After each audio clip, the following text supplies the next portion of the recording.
Cette hebdo-édition du dimanche 8 octobre 2023. Bien le bonjour à tous et merci d'être sur STV. Paula Tangandi, ministre des Controverses, interroge le journal Jeune Afrique.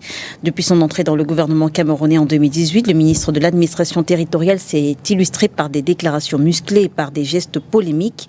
Crise à l'EEC, polémique avec la commission du croissant lunaire, crise dans les régions du nord-ouest et du sud-ouest Cameroun, rapport avec les partis politiques de l'opposition et plus récemment grève des enseignants et assainissement du secteur des mototaxis.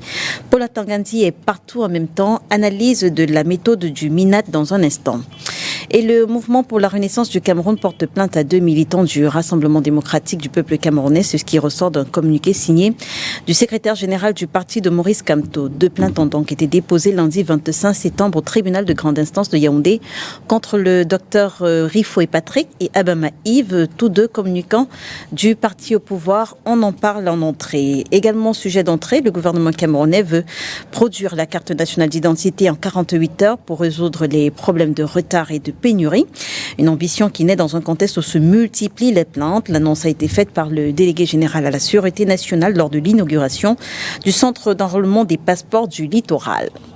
On parle de tous ces sujets avec vous, Charles Dicam. Vous êtes militant du MRC, le mouvement pour la renaissance du Cameroun. Bonjour et merci d'avoir accepté notre invitation ce dimanche. Bonjour Léla, bonjour à vos très nombreux téléspectateurs, bonjour aux copanélistes et bonjour, un bonjour particulier pour mes camarades.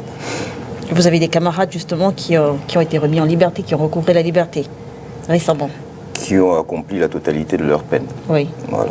Et qui, à l'issue de cela, donc, sont sortis. Et à eux, je dis bon retour à la vie civile. Enfin, j'en parle parce que vous n'avez pas dit à mes camarades incarcérés dans les geôles.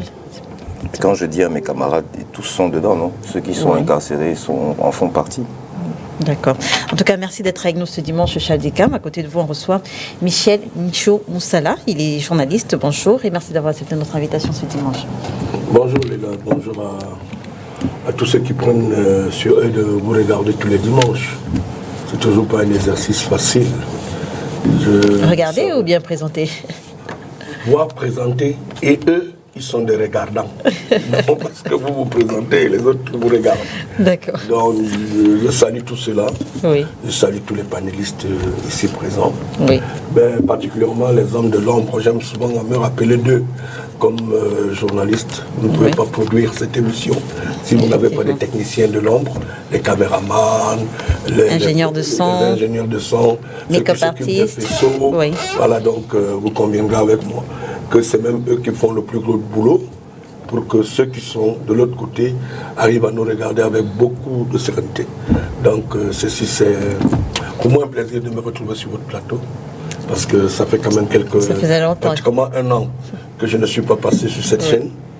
Bien, c'est vrai que j'avais aussi besoin d'abreuver d'autres chaînes qui me sollicitent. Donc je pense que c'est bien qu'on se soit retrouvé, que je me retrouve ce dimanche sur votre plateau. Alors, est-ce qu'il y a une actualité en particulier qui a retenu votre attention cette semaine? Bien, écoutez, c'est tellement l'actualité a été dense que j'aimerais bien m'appesantir sur la fameuse fabrication de la carte d'identité. En 48 heures. En 48 heures. J'aime souvent à dire que je préfère voir avant d'y croire. Je suis Thomas. Que vous me le concédiez en 40 quelque chose d'années de journalisme. Oui. J'ai vu des murs et des non-murs. D'accord. Des dits et des qui ne se sont jamais accomplis. Et nous sommes tous témoins de l'histoire de ce pays, que vous verrez que nous avions parlé des stades. On a joué une Coupe des Nations sur des terrains qui n'ont pas été réalisés, des actes de réalisation qui ne se sont pas faits jusqu'à terme, et que nous continuons à signer des avenants jusqu'aujourd'hui. Alors, on a dit que je verrai, le passeport est devenu biométrique. Oui. J'en suis profiteur parce que je me déplaçais pour un séminaire à Abidjan. On me l'a fait en moins de 24 heures. En moins de 24 heures. En moins de 24 heures, j'ai eu le passeport. Pour les faits, en tant que journaliste, si les faits sont constants et têtus, je les retrace comme ils sont. Mais quand je doute, parce que pour revenir à ce qu'on dit sur l'établissement d'une carte d'identité, en moins de 72 heures, tout est possible. C'est une mise en place d'un système informatique. On s'embrouille souvent, la preuve en est. Il a fallu bien que cet instrument du passeport passe entre les mains d'un partenaire qui a mis les outils informatiques, qui n'a utilisé que le personnel de la police avec lequel on se partage la somme qu'on verse pour l'établissement d'un passeport. Tout y est allé. C'est ce qui est à poser des questions. Ceux qui s'étaient pliés à l'exigence de l'établissement des passeports avant que la nouvelle mesure qui est en vigueur en ce moment, ceux qui avaient déposé les 40, 50 000 et qui ont payé l'ancien passeport. Tu m'as enlevé, ça c'est ça qui me gêne. Moi j'ai payé deux fois. Voilà. Jusqu'à aujourd'hui, on ne nous a pas été rendu. On ne vous parle pas de ça. Il n'y a pas eu soustraction non plus. Plus sur l'établissement du nouveau passeport. C'est de l'escroquerie. Il y a une escroquerie. Du banditisme. Voilà ça. Et puis c'est là on interpelle l'autorité publique pour dire que non. Si on s'est rendu compte qu'on a fait une connerie en amont, est-ce que vous trouvez normal que jusqu'à aujourd'hui, quand vous parlez des avenants, d'un nouvel accord pour finir les travaux Magzi au Cameroun, pendant que les Camerounais ont déjà mis pratiquement, je ne connais même plus le nombre de milliards. Le milliard n'est même plus comptable sur le plan, n'est même plus chiffrable sur le plan comptable, pour dire qu'on en a trop donné. On viendra encore nous dire qu'il faut un avenant avec les Chinois pour l'autoroute. L'autoroute qui n'est que 75 km. Mais depuis 10 ans, on a fait miroiter les journalistes en les amenant sur la première tranche de 75 km pour leur dire que voilà, l'autoroute est déjà... Mais il y a pourtant une autoroute qui nécessite d'avoir 200 km pour qu'on arrive à Douala. On en est à 15 ans. Alors, on reviendra sur le sujet. Peut-être que j'aurais pu embrayer sur la méthode à Tangandji. Non. Vous n'allez pas faire tous les sujets en entrée.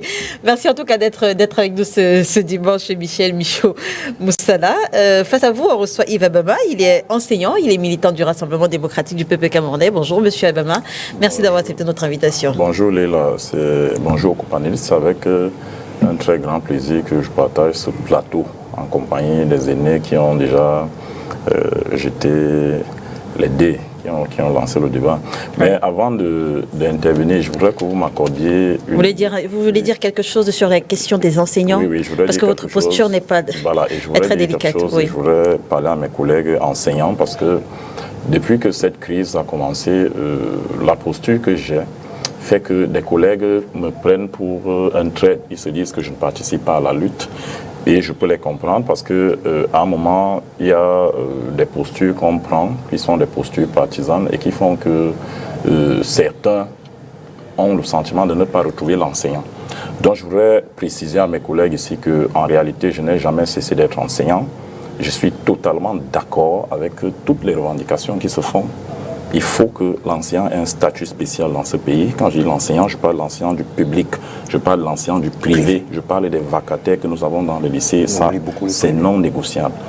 Il faut que le salaire de l'enseignant soit revalorisé dans ce pays. Vraiment, être enseignant et ne pas dire que ce salaire n'est pas suffisant, c'est pas possible. Et je n'ai jamais dit sur un plateau que le salaire était bon. Ce que je me suis contenté de dire, c'est que les enseignants ont posé un problème. Le gouvernement a commencé à le résoudre. Maintenant, la vitesse de résolution, le mécanisme même peut ne pas plaire comme il ne plaît pas. Mais quand vous appartenez à une formation politique et que vous êtes mandaté sur un plateau, parce que je dois dire que je suis ici, pas le mandat d'un parti, vous êtes obligé de tenir le discours du parti. Et le discours du parti, c'est quoi? C'est que le président de la République a commencé à faire un certain nombre de résolutions. Le discours du parti. Voilà, je ne voudrais pas que les collègues est plus que délicate. Je ne voudrais pas que les collègues pensent vraiment que cette cause ne m'intéresse pas. La cause m'intéresse et je pense notamment à mes camarades de promotion qui m'ont pris à partie, tiré à boulet rouge sur moi. Je pense aux enseignants du lycée de Kakatari. Ça, c'est dans l'extrême nord, Marois 2. Donc, ils m'ont appelé jeudi dernier au téléphone. On a fait près d'une heure de causerie. Ils étaient une vingtaine pour m'expliquer que, vraiment, M. Abama, quand vous êtes sur les plateaux, vous dites ci ou ça, voici ce que nous vivons, voilà. Bon, à eux, j'ai pu expliquer mes positions. Je peux leur dire que, sincèrement, la situation est délicate. Ma position aussi. Mais vous devez comprendre, il y a de cela 3 ans, quand le collègue... Mais est-ce que le RDPC, est-ce que le RDPC ne peut pas envoyer quelqu'un d'autre à votre place lorsque cette question est soulevée? Bon, ça c'est une question. Vous savez, le RDPC fait ses programmations de manière hebdomadaire. Quand la question est soulevée, bon, par exemple, aujourd'hui en venant, on n'avait pas votre thème, vous me l'avez donné, ma programmation était déjà entre vos mains. Donc on ne fait pas ces choses comme ça. Je voudrais dire qu'il y a 3 ans, quand le collègue Djomi Tchakounte décède, je suis de ceux qui sont tellement en colère qu'ils décident de lancer un mode de grève. Je demande qu'il y ait une grève dure pour amener le Cameroun à respecter les enseignants. Les posts que je faisais à l'époque sont encore en circulation sur les réseaux sociaux. Je veux dire, c'est le jeune qui s'est fait pointer. Voilà. J'ai vu les gens sortir ces posts pour me les opposer, pour me dire non, voilà. Et je voudrais bien dire à ses collègues que, partisan de la grève dure que j'étais à l'époque, aujourd'hui je suis partisan d'une grève modérée et ne me demandez pas pourquoi. Donc, sincèrement, que les collègues soient rassurés, je reste un enseignant, je suis fils d'enseignant. Je suis mari d'enseignant, je suis frère d'enseignant, ami d'enseignant. Je ne peux pas cesser d'être un enseignant. Donc c'est le mot que je voulais dire. Merci en tout cas d'être avec nous ce dimanche, Yves Abama. Paul Eyoum, il va nous rejoindre dans un instant. Il a eu un petit souci avec, avec son véhicule en arrivant. Donc, on parle de cette ambition camerounaise, la production des CNI, les cartes nationales d'identité en 48 heures. Et on repart avec vous, Charles Dicam. Quel jugement, quel regard vous portez sur cette nouvelle ambition de la direction de la DGSN qui annonce un nouveau système de délivrance des titres identitaires en 48 heures? Ambition louable, s'il en est, qui aurait pu être, comment dirais-je, implémenté beaucoup plus tôt. De la même manière que je trouve que l'explication qui nous a été servie des gens qui auraient des doubles déclarations, etc., bon, c'est un peu léger. C'est un peu léger. C'est un business aujourd'hui, la carte d'identité. Vous voyez des montants faramineux. Nous avons la chance parce que, oui, passer à la télévision procure cette chance-là. Je pense que Michel a dû avoir peut-être la même chose que moi. Moi aussi, j'ai ma carte, mon passeport en 24 heures. Parce qu'à partir de la guérite, on vous reconnaît. Et comme on ne veut pas que vous alliez dire que ça ne marche pas bien, et au contraire, on vous montrer que ça marche très bien, ben ça va plus vite que tout le monde. Voilà. Et je l'ai eu en 24 heures, effectivement. On ne s'est même pas occupé de savoir si je faisais l'aller-retour sur Douala. J'ai dit oui, alors que je savais que je dormais sur AMD. Donc j'avais déjà ma carte, mon passeport à 16 heures. Mais cela étant, beaucoup de choses sont dites. Et, quasiment, Michel a tout dit. Il faut qu'on attende que ça se réalise. Là où je pense que ça manque de sérieux, moi personnellement j'ai payé 2 fois pour l'ancienne formule. Et j'ai toujours les reçus.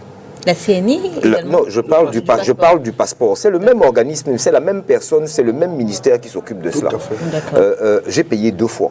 Mon argent est supposé être dans les caisses de l'État. Donc l'État du Cameroun, à la date d'aujourd'hui, me doit plus de 100 000 francs CFA. Pourquoi est-ce que... et puis, nul ne peut se prévaloir de ses propres turpitudes. Ce sont eux qui ont failli. Comment se fait-il qu'ils n'aient pas pris en compte leurs erreurs et qu'il n'ait pas dit à ceux-là qui n'ont pas pu bénéficier de l'ancienne formule, ok, on passe à la nouvelle formule, elle est un peu plus chère, mais viendront en déduction les montants que vous avez déjà eu à payer. Qu'ont-ils fait de l'argent qu'ils nous ont pris depuis, qui s'élève à des milliards de francs CFA, parce que je suis loin d'être le seul. Qu'en ont-ils fait ? Où est-ce que c'est passé? Est-ce que c'est véritablement resté dans les caisses de l'État? Est-ce que ces messieurs coutumiers du fait n'ont pas jonglé avec encore? Ça n'a pas construit des maisons à Santa Barbara, ici ou à Yaoundé? Non. Moi, je suis très content de cette mesure, pourvu qu'elle se mette vite en place. Et pourvu que, surtout, ne bénéficient de cette carte que les Camerounais. Parce que quand on sait que... Chez nous, je pense qu'il n'y a même pas besoin d'attendre le décret du président de la République. Beaucoup se sont faits camerounais, c'est beaucoup trop facile ici d'obtenir une carte nationale d'identité, même quand on est étranger. Donc il faut qu'elle soit véritablement sécurisée et que tout le monde y ait accès, qu'elle soit produite partout, délocalisée de manière à ce qu'on n'assiste plus à toutes ces souffrances auxquelles assistent les populations. Charles, de l'eau à ton moulin au sujet de la carte d'identité. Qu'on ne joue plus à cette ruse. Parce qu'il y a ceux qui ont déjà qui se sont fait identifier à 10 ans, ils ont payé les frais de fabrication de leur carte nationale d'identité. Je suis désolé que je me sois rendu rendre visite à un ami, un promotionnaire de classe qui était commissaire divisionnaire, qui est aujourd'hui un peu assommé par un AVC, qui me disent que sa carte d'identité n'est pas sortie depuis 2 ans. Commissaire divisionnaire. Alors, qui n'a pas sa carte d'identité depuis 2 ans, s'il y a des fausses identifications, s'il y a des faux actes, ça peut se justifier. Mais qu'on me dise que quelqu'un qui a été haut fonctionnaire de la police me dise que ça fait 2 ans qu'il n'a pas obtenu sa carte d'identité, que des gens qui travaillent dans des banques, qui se retrouvent à ne pas obtenir la carte d'identité, sur la base de l'ancienne carte d'identité, la nouvelle n'a pas été faite depuis 5 ans, on traîne un récépissé, vous pouvez imaginer qu'on ne joue pas à la ruse. il y a au moins 2 millions ou 3 millions selon les statistiques des Camerounais demandeurs de carte d'identité. Donc, veut dire que des cartes d'identité sur lesquelles on s'est allégé des frais d'établissement. Qu'on ne vienne pas vous dire d'aller refaire une nouvelle carte d'identité que vous repayerez comme vous avez fait pour le passeport. Très bien. Alors, Yves Abama, comment est-ce que vous accueillez cette nouvelle confiance sceptique, je veux dire, au regard des réformes foireuses qu'il y a eu par le passé? Non, là, je l'accueille de façon assez favorable. Vous savez que la question de la carte d'identité est cruciale dans notre société. Pour nous qui sommes en politique, il y a certains de nos adversaires qui ont l'habitude de nous dire « Ah, vous faites dans la rue, c'est parce que vous ne voulez pas que les Camerounais s'identifient, que les Camerounais s'investissent en politique. » Je pense que voilà, c'est une très bonne réponse et ce serait vraiment une bonne chose que la parole soit concrétisée en acte. Parce que quand j'écoute mes aînés autour de la table, ils sont sceptiques, chacun ayant eu une expérience compliquée par le passé. Mais au stade où nous sommes, on a d'autres enjeux, il y a des défis qui nous attendent et qui font qu'une parole comme celle-là ne peut pas être sortie au hasard. D'abord, j'ai entendu parler le grand frère Michel Moucho-Moussala. Il dit qu'il y a eu, il parle des doubles identifications, même des fausses identifications. Je crois avoir lu quelque part qu'il y a une commission interministérielle qui sera mise en place, si elle n'a pas déjà été mise en place, pour essayer d'adresser cette question-là. Parce que chaque Camerounais doit avoir ses papiers. Il n'est pas normal que, étant dans notre pays, comme on l'entend souvent dire, des gens disent qu'ils sont sans papier. Donc je pense que c'est en connaissance de cause que le gouvernement de la République a décidé de tout faire pour que dorénavant les Camerounais aient ce document. Je suis heureux qu'ils disent ici, bon, ils peuvent dire que comme ils sont des personnalités publiques, on a fait leur passeport en 24 heures, en 48 heures, pour qu'ils n'aillent pas dire un certain nombre de choses de part et d'autre. Mais il y a des Camerounais qui vous écoutent. S'ils n'arrivaient pas à obtenir leur passeport dans les mêmes délais que vous, peut-être qu'ils enverraient des messages à l'ELA pour dire, bon, les messieurs qui sont sur le plateau, comme ils sont connus, on a fait leur passeport en 2 jours. Nous autres, on n'a pas pu faire ceci ou cela. Moi, je connais beaucoup d'autres Camerounais anonymes également qui ont pu obtenir les passeports dans les mêmes conditions que vous. Donc, si on le dit pour la carte... c'est 72 heures maximum. Voilà. Si on le dit pour on a pu le faire pour le passeport et qu'on s'engage pour la carte, je pense qu'il y a quand même... Avec le même partenaire, voilà. Il y a des bonnes raisons d'y croire. Donc, nous autres, nous y croyons et nous disons que c'est une bonne chose. D'accord. J'ai juste peur que ça ne soit pas... Un effet d'annonce? Non, pas seulement un effet d'annonce. Souvent, il m'arrive de dire que comme on a commencé par tricher depuis 70 ans, que ceux qui les habitués à tricher n'aiment pas souvent donner leur vrai âge. Donc, on sait, je connais des gens qui sont ici, avec lesquels j'ai fréquenté, avec lesquels je me suis retrouvé. Du vrai âge, c'est du doute, et qui occupent des hautes fonctions dans ce pays. Donc, c'est le seul problème qu'il y a, c'est pas d'autre, qu'on tienne à ce qu'on garde cette marge de manœuvre, parce qu'on sait qu'on a diminué un âge pour aller jouer au football, on a diminué un âge pour être grand sportif. Nous savons la pratique camerounaise. Pour ne pas aller à la retraite? Non, je ne vais pas parler de ce côté parce qu'il y a ceux qui ont dit. Je me demande quand il diminue là, je ne sais pas s'il change aussi les diplômes. Non, tout est possible. Vous savez comment on établit les diplômes quelque part sur les poteaux, quelque part à l'angle à Yaoundé. Donc, ce n'est que ça. Bon, moi je n'en sais rien. Je n'en sais rien. C'est pas le grand frère, je n'en sais rien.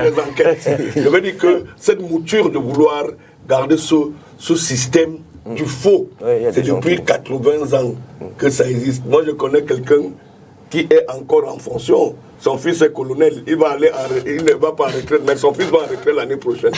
Lui, il est encore en fonction. Un Camerounais.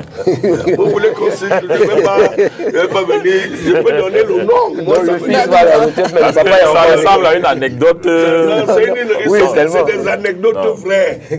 Si vous avez 60 ans et que votre fils a 55 ans dans certains établissements publics, disons, prenons ça comme ça. Si vous avez 66 ans et vous continuez à travailler, vous avez 75 ans, vous continuez à travailler, on vous retient. Et que votre fils vienne avoir 58 ans et va en retraite, ça te surprendrait. C'est pas ça? Oui, c'est ça. Voilà. Et d'ailleurs, merci porte plainte à 2 militants du RDPC. C'est ce qui ressort d'un communiqué signé du secrétaire général du parti de Maurice Kamto. 2 plaintes ont donc été déposées lundi 25 septembre au tribunal de grande instance de Yaoundé contre le docteur Rifoué Patrick et Abama Yves, que nous avons sur ce plateau. Mais je vais d'abord donner la parole à Charles Dikam. Est-ce que la date de la première audience a déjà été fixée? Je vous avoue que je ne me suis pas attardé sur la date de la première audience. Je suis resté sur le principe Et sur le communiqué de mon parti, sur cette chose-là, je vais dire, la première remarque est la suivante. Vox Populi, Vox Dei. Et j'ai eu à le dire à celui qui a été à l'origine de cette sortie que je trouve malheureuse. C'est que du moment où le peuple a choisi, s'il choisit Michel demain, moi je n'appellerai pas l'armée à contredire la voix du peuple. C'est le principe. Et ce sont des principes intangibles avec lesquels on ne joue pas, même au détour d'une conversation, encore moins quand on est communicant d'un parti politique qui se veut sérieux, qui est en tout cas celui qui dirige le Cameroun depuis 60 ans aujourd'hui. Ça ne se dit pas, même quand on le pense et qu'on le souhaite, ça ne se dit pas. C'est un déficit de démocratie, c'est un, comment dirais-je, je dis ici que le concerné, je le lui ai dit, de lui à moi. Et je lui ai dit que je crains que ça ne le suive longtemps. Il a des gens qui l'encouragent aujourd'hui, mais le salut est personnel. Il faut qu'il sache que le moment venu, ces gens-là ne seront pas là. Il y a des choses qui peuvent nous échapper. Et la grandeur d'un homme, c'est de savoir des fois, comment dire, revenir sur ses propos quand ils sont malheureux comme cela. C'est peut-être de vouloir dire non, c'est pas exactement ce que j'ai voulu dire. Les mots n'étaient pas adaptés. C'est aussi ça, un grand homme. Donc, mis à part cela, je dis, il y a des principes sur lesquels on ne joue pas. Le fait de porter plainte, c'est acté. Et je m'étonne que dans la classe politique, beaucoup ne soient pas sortis pour condamner ces propos. Ce sont des propos intenables, injustifiables. Personne ne peut justifier un coup d'État. Appeler à un coup d'État. Alors surtout venant d'un parti dont la dialectique, c'est insurrection, mais c'est quoi d'autre que de l'insurrection ? C'est appeler l'armée à l'insurrection. Ça n'est rien moins que ça. Eux qui sont coutumiers de ce propos. Est-ce qu'il est normal qu'on aille aux urnes, que le peuple choisisse Pierre, Paul ou Jacques, et que quelqu'un décide que non, si c'est Jacques, alors l'armée devra sortir? What? So what? Non. Alors, à part cela, j'ai aucun autre commentaire à faire, puisque une fois que la justice se saisit, ben, on attend, même si on n'en attend pas grand-chose. Je dis, les actes, si on n'en attend pas grand-chose. C'est acté. Oui. Hein, voilà. Si ça n'est pas jugé aujourd'hui, ça le sera demain. Très bien. C'est de ça aussi qu'il faut se souvenir, c'est qu'il y a demain. Alors, Yves Abama, on reviendra, on vous redonnera la parole dans un instant. Yves Abama, est-ce que vous trouvez aujourd'hui la nécessité de revenir sur vos mots? Est-ce que vous attendiez à ce que ça aille jusqu'au dépôt de cette plainte? Bon, je voudrais d'abord dire que le RDPC est un parti profondément, mais alors profondément démocratique. J'ai peur de dire le plus démocratique de ce pays. Et à ce titre, nous ne faisons pas l'apologie d'une prise de pouvoir par la force. Nous faisons l'apologie de la démocratie. Nous voulons, le président de la République l'a toujours dit, et nous voulons que cette démocratie dans notre pays soit pérenne. Elle peut être imparfaite, elle se perfectionnera avec le temps. Nous sommes des partisans de la démocratie. Je voudrais dire qu'en réalité, quand le camarade tient le discours qu'il avait tenu, je ne pense pas que c'était dans l'optique de dire les coups d'État sont bons, non. Souvenez-vous qu'au moment où le coup d'État se produit au Gabon, certains politiciens prennent les plateaux de télévision d'assaut et ils disent tout et n'importe quoi. Et la phrase fétiche de l'époque, c'est « le Gabon nous parle ». Le Gabon nous parle, c'est qui s'est arrivé au Gabon. Dès que vous voulez dire, vous êtes du RDPC et que vous avez un échange avec le grand frère Charles Ndikam du MRC ou n'importe quel autre militant, on dit, ah, c'est comme si vous ne voyez pas ce qui se passe au Gabon, là, attendez, ça arrive. Vous voyez, en réalité, on se pose la question dans ce contexte-là, qui faisait l'apologie du coup d'État? Qui l'a fait? Et quand mon camarade prend la parole pour dire ce qu'il avait dit, mon camarade n'était pas en train de dire non, voilà ce qui va arriver. Mon camarade est en train de dire, de rappeler aux uns et aux autres que, souvenez-vous, dans ce pays, vous avez tenu un certain nombre de discours stigmatisants à l'endroit de certaines institutions cardinales dans un pays, des institutions de sécurité. Et là, je suis sûr que si vous prenez votre téléphone, vous essayez de parcourir les réseaux sociaux, vous n'aurez pas besoin de 2 minutes pour retrouver ce genre de discours que je ne voudrais pas rappeler à la télévision, stigmatisant vis-à-vis de l'armée, vis-à-vis de certaines institutions. Alors, c'est le camarade qui rappelle que maintenant que vous êtes en train de célébrer les coups d'État et que vous nous dites, ah, regardez ce qui se passe au Gabon, là, vous célébrez les coups d'État. Est-ce que vous vous souvenez que, au sujet de telle armée, vous avez tenu tel et tel discours? Est-ce que vous vous en souvenez? Voilà tout le problème. Et moi, à titre personnel, j'ai relayé ce propos sur ma page, justement parce que je voulais attirer leur attention pour dire, Vous avez tenu des discours pareils par le passé, des discours semblables par le passé. Vous avez relayé les propos de votre camarade ou bien vous avez fait votre propre... Je relais les propos de mon camarade. J'ai relayé les propos de mon camarade. Non, je ne peux pas faire porter tout ça à mon camarade. J'ai relayé les propos et j'ai ajouté du mien pour leur dire que par le passé, voici ce que vous avez fait. Et nous sommes surpris qu'aujourd'hui, vous en soyez à nous dire l'armée a fait ci, l'armée a fait ça. Donc ça, c'est un... Est-ce que vous attendiez à ce que ça prenne de telles proportions finalement aujourd'hui? Sincèrement, je m'attendais parce que ça prenne ces proportions et je vais vous expliquer pourquoi. D'accord. Et cette plainte, loin de nous faire peur, nous a montré une chose, nous a conforté dans une posture. En réalité, le MRC est un parti dictatorial. Vous savez pourquoi je le dis? Une des raisons de mon entrée au MRC tient à ce que je suis en train de dire. La dictature au RDPC, c'est la dictature du MRC. Tu seras le bienvenu. C'est-à-dire quoi? En 2020, j'interviens dans un média, Dynamique FM, sans publicité, c'est vos confrères. Oui. Voilà. Et je suis régulier là, j'étais un peu une espèce de consultant, mais à l'époque, j'étais un simple analyste politique. Je passais le plus clair de mon temps à tirer sur le RDPC, à critiquer le RDPC de manière assez radicale. Personne du RDPC ne m'avait jamais insulté. Les Patrick Rifoué, les Jean-François Yenga, les Charles Elisan, je les croisais sur les plateaux, y compris les gens comme le professeur Koyok.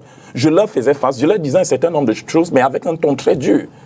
Je vous assure, le jour où je me suis permis de faire une seule petite critique au MRC, j'ai été insulté jusqu'aux entrailles de ma mère. Et quelle est la critique que j'avais faite? Ils venaient de boycotter les élections locales. Je leur ai dit, alors là, cet acte que vous venez de poser pour votre avenir politique est dangereux. Vous n'auriez pas dû. Et je vous assure que, Leila, c'était une émission interactive, c'est-à-dire que les auditeurs appellent, ils interviennent. Ce jour-là, il y a eu plus de 30 appels. Vous pouvez vous renseigner chez votre confrère Sylvain Tchokoga, qui en était le modérateur. On m'a insulté ce jour jusqu'aux entrailles de ma mère. Je leur ai dit, mais attendez, je critique le RDPC ici tous les jours. Et ils ne m'insultent pas. Quand on sort même d'une émission, on va à la station d'en face, on prend notre billet, on rentre. Donc pour une fois que je dise que le MRC a commis une erreur, vous me mettez dans cet état. En réalité, vous venez de me démontrer que le MRC est le parti le moins mauvais de ce pays. Le RDPC est le parti le moins mauvais de ce pays. C'est le parti où il faut aller. Et dès que je suis sorti de ce plateau, je me suis rappelé que et effectivement, les camarades d'aujourd'hui, qui à l'époque ne l'étaient pas, me proposaient déjà de venir dans le parti. J'ai appelé quelques-uns, je leur ai dit ok, j'accepte votre proposition, voilà comment j'entre au RDPC. C'est-à-dire que le totalitarisme n'est pas bon. Il vous souvient que une de vos consoeurs, je ne vais pas citer le média ici, a fait une vidéo pour dénoncer le fait que des responsables du MRC l'appellent pour l'intimider, lui dit vous prenez tel sur votre plateau, je ne viens plus, vous faites ci ou ça. Dans une démocratie, on ne peut pas marcher comme ça. La plainte que le MRC dépose contre mon camarade et moi me rappelle, me conforte dans la posture que si ce parti prenait le pouvoir un seul jour dans ce pays, là, je suis sûr que STV disparaîtrait, je suis sûr que Equinox Télévision disparaîtrait, Canal 2 disparaîtrait, tous les médias critiques de ce pays, je dis médias, presse écrite, télé et autres, n'existeraient plus. Pourquoi? Parce qu'il faudrait simplement qu'on ait sur la place publique les médias qui disent « Oh, le président élu est bon, oh, c'est ça ». La plainte du MRC, au-delà du symbole, parce que dans un pays normal, un citoyen qui se sent blessé est en justice, ça c'est normal. Au-delà de ce symbole, c'est l'expression d'une dictature fasciste qu'on a pu voir que dans le cadre d'un environnement où on a eu des responsables totalitaires incapable d'accepter la moindre critique. C'est comme ça que je reçois cette plainte. Très bien. Et comment est-ce que vous vous organisez? Je veux dire, est-ce que ça va se passer dans le parti? Est-ce que vous allez vous présenter seul? Est-ce que le parti, comment est-ce que ça s'organise? Vous savez, quand on est militant d'une formation politique comme le RDPC, oui. On est toujours accompagné. Parce que le RDPC, par le parti, dans le cas d'espèce? Bien sûr, par le parti. C'est vrai que je vois venir votre question. Vous avez...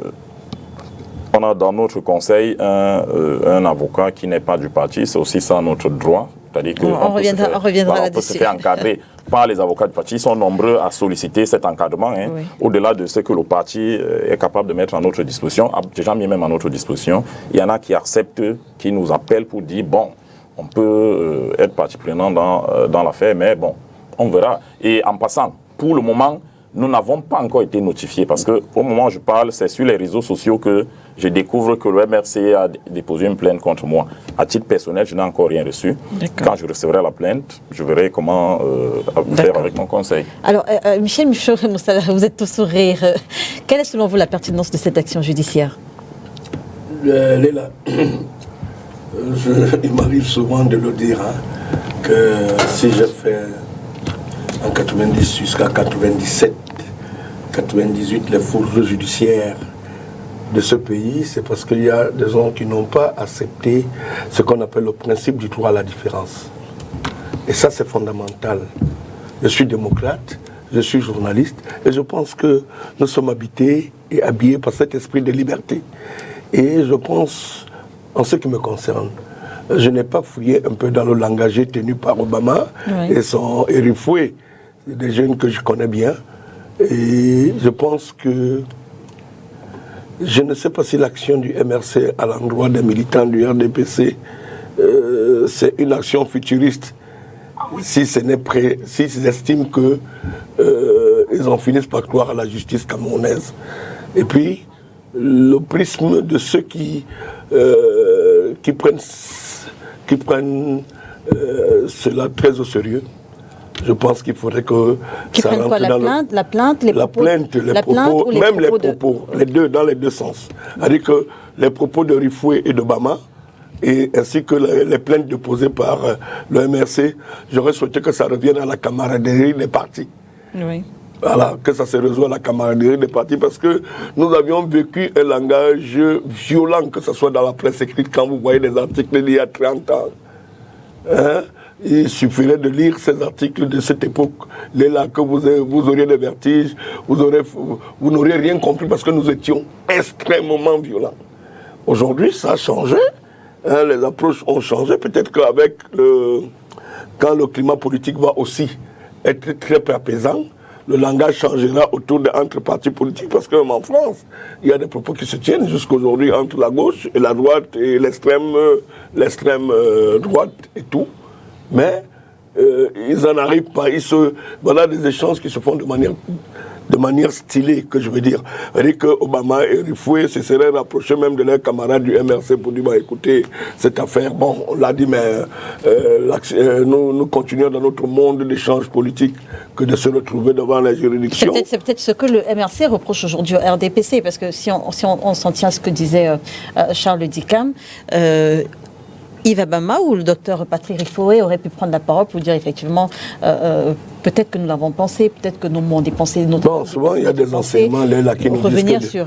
Souvent il y a des pensées. C'est la question que je posais à Yves Abama. Est-ce que oui, j'ai écouté vos questions, Léla, mais je pense que dans mon éducation, il est arrivé qu'on nous dise, et puis même sur le plan professionnel, journalistique, comment on vous dit qu'il y a ce que le journaliste qui pose un acte peut présenter ses excuses par écrit et même par le canal par lequel il a touché le droit de réponse. Donc, même pas. Vous dites que chez moi, on m'apprend que l'humilité précéderait la gloire. C'est ce que j'apprends souvent.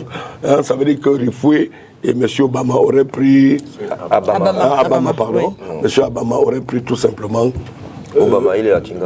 Oui, non, Obama, c'est parce qu'il y a longtemps, il ne s'est pas rapproché de moi. Bon, je découvre qu'il est déjà dans le RDPC et fort, au point qu'il commence à prendre les plaintes. C'est qu'ils sont depuis 35 ans, 40 ans, ne sont pas arrivés à venir écoper des plaintes. Pourquoi est-ce que... Tu sais, dans le RDPC, là, c'est des futurs. Eux-mêmes peuvent monter les gars du MRC et dire non, ce petit-là, nous ne voulons même pas dire. Ils ont beaucoup trop de fougue, les jeunes du RDP, les nouveaux militants du RDPC. Non, parce que vous dites qu'il est désormais dans le RDPC fort, au point où ceux qui sont dans le RDPC. Ils pensent qu'ils viennent prendre leur place. Eux-mêmes, au sein du RDPC, ils peuvent monter les gars du MRC pour dire comment le petit Abama là, il arrive là, il est né de l'intelligence de Jésus. Essayez de lui dresser une petite plainte. Nous, on va l'isoler ici, là. Et comme ça, il va commencer à se... Non, tout est possible dans le RDPC. C'est un parti que j'ai étudié de fond en comble. Ne dors pas avec un militant du RDPC, tu crois que tu as... Non, il faut dormir avec un œil. Il faut pas aller dans son sommeil profond. Parce qu'en 40... Non, c'est mon petit. Je peux lui donner quelques enseignements. J'ai hurlé avec les loups du RDPC. Je continue à hurler. Ils sont très dangereux. Là où ils te laissent tomber, c'est là où tu n'imagines même pas un seul instant. C'est pour ça que c'est un parti, donc, bon, quand je vois la vague des jeunes qui adhèrent au sein du RDPC, je me demande s'ils vont venir avec la quantification intellectuelle et de la démocratie que je pense. Pour parler maintenant sérieux, parce que quand vous avez des jeunes qui viennent avec un langage différent, ceux-là vont vous rappeler que non, vous venez, vous n'avez pas de la retenue, on vous envoie au choc, vous allez dire des choses pour défendre le parti. Mais eux-mêmes en personne n'ont pas les vieux là. Oui. La caste que je connais là, c'est des dangereux. Ils sont plus dangereux que tout. Parce que aujourd'hui, c'est eux qui vous donnent l'ouverture pour dire voilà. C'est les mêmes qui tiennent la corde par derrière pour dire non. Faites attention, moi dans ce jeu de plainte là, je suis sûr que si M. Abama est refoué dans l'amicalité qu'ils font habituellement avec l'Indjekam sur le plateau, après le plateau, c'est des choses qui peuvent se gérer. Mais il faut aller chercher, savoir au sein de son parti. Parce que quand il dit qu'il se fera accompagner, oui, le RDPC a un armada d'avocats, des conseils. Mais vous verrez comment est-ce que ça va s'opérer. Alors maintenant, il faut qu'il retienne un peu bien sa langue. Et je l'ai aimé, sa sortie sur ses collègues enseignants. Peut-être qu'il avait dit quelque chose que je n'ai pas suivi. Et là, tout à l'heure, il a reclassifié la chose de la manière la plus stylée. Hein, et je crois que c'est frères d'armes. Oui. Hein, c'est comme ça que nous on s'appelle dans le journalisme. Hein, c'est bon, hein, dans l'enseignement, vous êtes des frères d'armes puisque c'est un métier. Quand vous le passez, quand vous le faites, même si vous n'y êtes plus, vous avez été enseignant. Il y a des élèves, vos élèves se reconnaîtront à M. Abama un jour pour dire non, M. Abama m'avait tenu en telle classe. Donc c'est ça le fond. Il faut avoir une approche. Et moi je pense que au MRC, il n'aurait pas intérêt de traîner cette approche, mais parce que quand tu parles de futur, en réalité, ils ne vous piègent pas sur le présent. Pour eux, Bia partira un jour. Quand Bia partira, la plainte là-bas, voilà le langage que j'ai entendu Ndjekam tenir ici. Justement, peut-être qu'on va lui donner la parole pour qu'il nous le dise précisément. Qu'est-ce que vous attendez réellement de cette action? Je veux dire, vous avez tout à l'heure parlé de symboles. On se souvient qu'en 2020, je crois, Maître Sim, alors troisième vice-président du MRC, a porté plainte contre un militant du RDPC après que celui-ci ait affirmé qu'il avait pris part à une réunion à l'étranger pour déstabiliser le Cameroun. Mais jusqu'ici, on n'a pas vraiment les retombées de cette action judiciaire. Qu'est-ce que vous attendez de cette nouvelle? La plainte de Maître Sim de l'époque est là, non? Elle est là 3 ans plus tard. Elle sera là dans 3 ans. Elle sera là dans 10 ans. Voilà. Un jour ou l'autre, il y aura des gens qui prendront soin de toiletter, de faire le ménage, de dépoussiérer et de ressortir ce qui a lieu de ressortir. Donc, même si dans l'immédiat, parce que comme par hasard, les plaintes contre les militants du RDPC ne prospèrent jamais, mais quand ce sont eux qui portent plainte, ça va même plus vite que la lumière. Mais qu'à cela ne tienne. Nous sommes conscients que nous avons affaire à un parti-État, mais je veux dire, il faut prendre acte. Voilà, et nous avons pris acte. Et je dis et je répète, il y a des choses avec lesquelles on joue, il y a des choses avec lesquelles on ne joue pas. J'ai entendu tout à l'heure parler du parallèle avec le Gabon. Mais quand on dit le Gabon nous parle, pourquoi est-ce qu'on ne veut pas le comprendre en disant qu'il ne nous arrive pas ce qui est en train d'arriver au Gabon? Et pour que ça ne nous arrive pas, ne commettons pas les mêmes erreurs. Pourquoi on ne veut pas le comprendre comme ça? Pourquoi on veut le comprendre par forcément, il va nous arriver, nous souhaitons que. Et cet amalgame qui est fait, mon degré de compréhension n'est pas le même que celui de Michel, n'est pas le même que celui de Yves, n'est pas le même que le vôtre. Moi, personnellement, je ne fais jamais d'amalgame. Pour preuve, c'est peut-être parce que j'ai le privilège de le compter parmi mes jeunes frères. Il y a quelqu'un avec qui j'échange souvent, hors plateau et hors sujet politique. J'ai dit à Patrick Rifou ce que je pensais. Je le lui ai dit. Un autre militant du MRC ne fera pas la même chose. Soit parce qu'ils n'ont pas cette affinité, soit parce qu'ils ne pensent pas pareil. Nous sommes un parti politique, c'est, comment dirais-je, nous venons d'horizons divers, oui, avec des éducations différentes. D'accord? Il faut savoir le comprendre. Maintenant, le canal officiel, ce que pense le parti, chacun d'entre nous sait où aller s'abreuver pour savoir quelle est la parole du parti. Mais ça fait partie du jeu politique, en tout cas de celui du Cameroun, que de prendre chez X quand ça nous arrange. Mais puisque je vois des anciens camarades qui sont devenus des vedettes chez eux, ben ça les arrange. Mais du temps où ces anciens camarades étaient en place, ils n'avaient pas droit à cela. C'est de bonne guerre. Encore toutes ces petites choses-là, je dis non. Attention. J'avais peut-être 3 ou 4 ans. Moi, je me souviens d'avoir vu des têtes de maquisards au marché en Konsamba quand mon père y officiait. Donc, ne jouons pas à nous faire peur. La guerre, c'est pas bon. L'armée, sa place, c'est dans les casernes. Donc même ceux qui sont au Nozo là, même ceux qui sont à l'extrême nord, pour moi, ils doivent retourner dans leur caserne.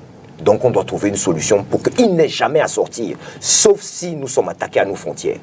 Et là, l'extrême nord. Oui, l'extrême nord, c'est le cas. Là, mais, je le dis souvent, je suis parti d'ici, j'ai payé un billet d'avion, j'ai payé 2 nuitées dans un hôtel qui était à cette époque-là le plus cher de Yaoundé pour aller assister à une marche. C'était pourtant le RDPC qui était au pouvoir, même s'ils ont essayé de récupérer. Mais je me suis senti le Camerounais dont l'intégrité territoriale est atteinte, ou en tout cas à laquelle on essaie de porter atteinte. Bon, de la même manière que j'ai applaudi des 2 mains quand j'ai vu les Tchadiens venir à la rescousse et que j'ai décrié dans un passé pas très lointain qu'on puisse remercier ainsi quelqu'un qui a été à notre chevet quand nous avions mal. Je parle là d'une affaire de pétrole, par exemple. Non. Alors, le coup d'État, c'est la pire des choses qui puissent arriver. C'est souvent le résultat d'échecs de politique ou d'un comportement social. Bon, c'est comme ça que ça arrive. Il faut l'éviter. Il ne faut surtout pas inviter à un coup d'État. Je dis bien, Vox Populi, Vox Dei. Et tout démocrate qui l'affirme ou qui le pense l'être commence déjà par ça. Du moment où le peuple a choisi, tu t'en tiens à ce que le peuple a choisi. Moi, à titre personnel, j'ai des avis sur des coups d'État qui se sont passés à gauche, à droite, sur des gens qui étaient à 6 mois de fin de mandat et on va leur faire un coup d'État. Ils sont où aujourd'hui? Ça rime à quoi? Non, sanctionner, et c'est pour ça qu'on veut des élections libres, transparentes. C'est que quand quelqu'un, ça n'a pas été, comme là je vois Georges Weah, d'après les dernières informations, peut être sanctionné parce qu'il a fait beaucoup de promesses. Et que bon, bref, il y aura une campagne électorale. Si vous n'êtes pas d'accord sur la manière de gouverner de quelqu'un au bout de 4 ans ou 5 ans, mais vous le sanctionnez aux prochaines élections. Mais cette manière Charles, quand une élection est mal faite... Justement, on est d'accord. Elle peut pousser à on est d'accord. C'est pour ça que j'ai parlé d'élections. C'est pour ça que les élections juste transparentes, consensuelles, avec c'est-à-dire sur lesquelles tout le monde est d'accord sur le modus operandi. Non, vraiment, on saura aussi déceler la mauvaise foi des uns ou des autres s'ils s'insurgeaient. C'est pour ça que c'est très important. Donc, je vais rebondir et je vais sortir par là. Michou a dit qu'il y a des manières de... Là, tout à l'heure, j'ai écouté dans sa prise de parole Yves Abama de manière... Mais alors vraiment, j'ai presque failli le couper pour en rajouter. Il est militant d'un parti politique. Quand il est sur les plateaux, 9 fois sur 10, et je ne pense même pas que ça fait 9 fois, 10 fois sur 10, il y vient en tant que représentant d'un parti politique. Le parti politique qui est au pouvoir et qui est aux affaires. D'accord? Il y a une ligne directrice. Un militant, c'est un soldat. Qui plus est, un communicant. Il faut que les gens le comprennent. Maintenant, à côté de cela, que ses collègues cherchent à savoir ce qu'il pense. Et je pense ce qu'il dit là aujourd'hui, je l'ai déjà entendu de lui depuis le début de ses grèves. Il ne s'est jamais désolidarisé des motifs, en tout cas ceux qui nous sont servis de cette grève. Pour lui, c'est la méthode. Ok, très bien. Mais est-ce que lui, intuitif personne, pense comme ça? Mais ils sont mieux placés que quiconque, puisqu'ils se rencontrent entre eux. Pour savoir, il faut aussi savoir comprendre la posture des autres. Ok? Voilà. Donc, de la même manière qu'il s'est exprimé là-dessus, et je pense, j'espère que grand relais sera fait de l'émission que nous sommes en train de tenir aujourd'hui, et que ses collègues écouteront et seront moins passionnés, de la même manière, Patrick aurait pu faire exactement la même chose, et nous n'en serions pas là. Et c'est encore possible. C'est encore possible de sortir et au lieu de, de continuer de titiller, de continuer d'alimenter le feu. Et c'est en ça que je condamne les accompagnateurs. Ils sont très nombreux à accompagner. Mais le jour où il faut payer le prix, il n'y a plus personne. On se connaît en détail au Cameroun. On pense souvent avoir le peuple derrière soi. Quand on se retourne, il n'y a personne. D'accord. 2 questions. Est-ce que vous avez été rappelé à l'ordre dans votre formation politique après cette sortie? Je vais précéder en disant que personne d'autre que eux deux, ni sur la toile, ni dans une émission, de tout ce que vous connaissez qui sont passés chez vous là, non reprise là. Est-ce que vous avez été rappelé à l'ordre au sein de votre formation politique? Je commence par dire... C'est la première. La première question, je ne comprends pas pourquoi on aurait dû être rappelé à l'ordre, parce que jusqu'ici, que ce soit mon camarade, que ce soit moi, nous n'avons pas fait l'apologie du coup d'État jusqu'ici. Donc, pour eux, nous avons fait cette apologie. Et ça, je dis au grand frère Chandikam, je le remercie déjà pour le soutien, mais je lui dis que mon camarade Patrick Philippe Riffoui, que je connais grand d'esprit, aurait fait un mea culpa s'il avait fait l'apologie du coup d'État. Il n'a pas fait l'apologie. C'est comme ça que non, je suis d'accord, Yves, mais si tu te rends compte que tu n'as pas été compris, qu'on n'est pas entré dans l'esprit de ce que tu disais, mais on l'a pris au premier degré, je veux que tu n'oublies pas une chose. Tu parles de gens qui, depuis 10 ans, sont l'objet de vos foudres. Tu parles de gens dont les militants ont été par centaines en prison. Ne marche pas sur le pied de quelqu'un en lui demandant de ne pas pleurer. Donc ils sont, si tu veux, à fleur de peau. Est-ce que si ça n'était pas vraiment cela, et si ça a été mal pris, mais si moi je me rends compte que tu as mal compris ou que tu as mal pris ce que j'ai dit, mais qu'est-ce qui me coûte de venir te dire non, frangin, c'est pas comme ça, c'est plutôt comme ça. Donc cette démarche reste toujours possible. Et tu sais, l'extrémisme est tellement facile. L'extrémisme est tellement facile. Il faut aussi le comprendre. Il y en a de tous les côtés. Et nous n'y gagnons rien. Oui, absolument rien. Je comprends votre posture, mais je continue à dire que à notre niveau, que ce soit le camarade Patrick ou moi, personne de nous n'a fait l'apologie du coup d'État. La preuve, on ne vous a pas dit que voilà le pouvoir auquel nous sommes en train d'attenter. Aucune. Nous disons que nous nous sommes permis de rappeler à certains de nos adversaires politiques que au stade où vous êtes, c'est-à-dire qu'ils étaient à quel stade? Aller prendre l'image du commandant de la garde présidentielle, la présenter, d'autres disant même que voilà le futur président. C'était de leur rappeler que vraiment, est-ce que vous vous souvenez avoir dit ça et ça sur l'armée que vous appelez aujourd'hui à faire un coup d'État dans ce pays? Est-ce que vous vous souvenez l'avoir dit? Voilà notre posture. C'était pas de dire que en réalité, on va faire ci, on fait ça. Non, notre posture, c'est de dire attention à vos déclarations parce que demain ou après-demain, elles pourraient vous rattraper. Et je vous assure, comme il dit, tout est encore faisable. Si le docteur, il faut même au moment où je parle là, s'il était convaincu une seconde qu'il avait dit quelque chose de déplacé, je vous assure, il ferait son mea culpa. Mais je voudrais dire une autre chose, parce que j'ai entendu quelqu'un dire qu'autour de la table, je ne sais pas si c'est le grand frère Chandikam qui dit que le RDPC aurait matraqué, ou je ne sais trop quoi, le camarade. Je voudrais rappeler ici que le RDPC n'a jamais porté plainte à un militant du MRC. Et ce ne sont pas les raisons qui ont manqué. Il vous souvient que sur un plateau de télévision, à une heure de grande écoute, un militant du MRC s'assied et dit « Paul Biya est un démon ». Je ne vais pas donner son nom. Je vous assure, j'avais sauté sur ma chaise à la maison. Il est rentré chez lui. Jusqu'au moment où on parle, il va à ses occupations. On n'a rien. On aurait pu porter plainte. Rien. Il y a d'autres choses beaucoup plus importantes encore que nous avons entendues, toujours venant d'eux, à notre endroit, et nous avons minimisé. Nous nous sommes dit, nous sommes dans le jeu politique, on est dans la déstabilisation mentale des uns et des autres, parce que quand on est adversaire politique, le grand frère Chandikam, il ne va pas me démentir là-dessus, je prends la parole sur une question, en fait, je peux tenir un discours justement pour le déstabiliser. Je tiens un discours qui va faire que de l'autre côté, il y ait démobilisation totale. On n'est pas là, je ne suis pas là pour tenir des discours rassurants, dire à mes adversaires politiques vraiment, dormez bien. Je dis des choses qui vont les inquiéter. D'accord? C'est dans ce contexte-là. Cependant, je sais où se trouvent des limites. Vous voyez, si vous prenez, peut-être la justice nous le dira, comme la plainte est déjà là-bas, l'apologie du coup d'État n'a jamais été faite, ni par mon camarade, ni par moi. Et je voudrais dire, je sors par un dernier élément. Non, vous aurez une seconde question avant qu'on ne présente Paul Eyoum. Je disais, vous avez tous insisté sur l'aspect symbolique de cette plainte. J'ai mentionné tout à l'heure la plainte qui a été déposée en 2020 par le troisième vice-président du MRC et qui jusqu'ici n'a pas abouti à grand-chose. Est-ce qu'on doit comprendre que les militants du RDPC sont finalement intouchables face au judiciaire? Vous voyez, le grand frère Chandikam est mieux placé pour vous parler de cette plainte. Bon, c'est vrai qu'on a l'habitude de dire qu'un procès en cours, on ne le commande pas. Le procès Maître Sim, le docteur Riffoui est en cours. Vous voyez, il ne sait pas, jusqu'ici, on ne peut pas dire que les militants du RDPC sont des super privilégiés. La preuve, moi, Bama, je suis devant vous. Est-ce qu'il y a un acte répréhensible que j'ai posé dans ce pays et qui n'a pas été puni? Non. Je me suis retrouvé une fois au tribunal de Ndokouchi où j'ai rencontré Maître Lodjo parce que j'avais déposé plainte contre une dame qui avait menacé, séquestré les affaires de mon petit frère.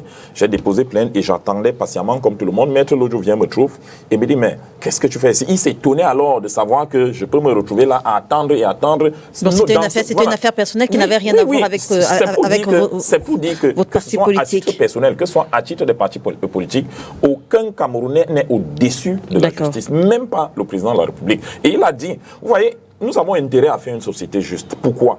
Parce que si on est dans une société où le parti au pouvoir protège les siens et matraque les autres, et que, comme les philosophes le disent, aucun pouvoir n'est permanent, vous voyez, au cas où la roue tourne, qu'est-ce qu'on devient? Je pense qu'actuellement, nous qui sommes au pouvoir, nous travaillons pour que les droits et les libertés soient. C'est vrai, il y a des excès, il y a des abus, il y a un certain nombre de choses qui se font, mais on travaille encore plus pour que ces choses-là reculent. Vous savez qu'une société parfaite, de la justice totale, peut-être qu'elle n'existe pas, mais on fait l'effort qui est le moins d'injustice possible. Je pense que personne ne peut nous faire ce reproche aujourd'hui. Alors, il a pu nous rejoindre Paul Eyoum, militant de l'AFP. Bonjour Paul, merci d'avoir accepté notre invitation.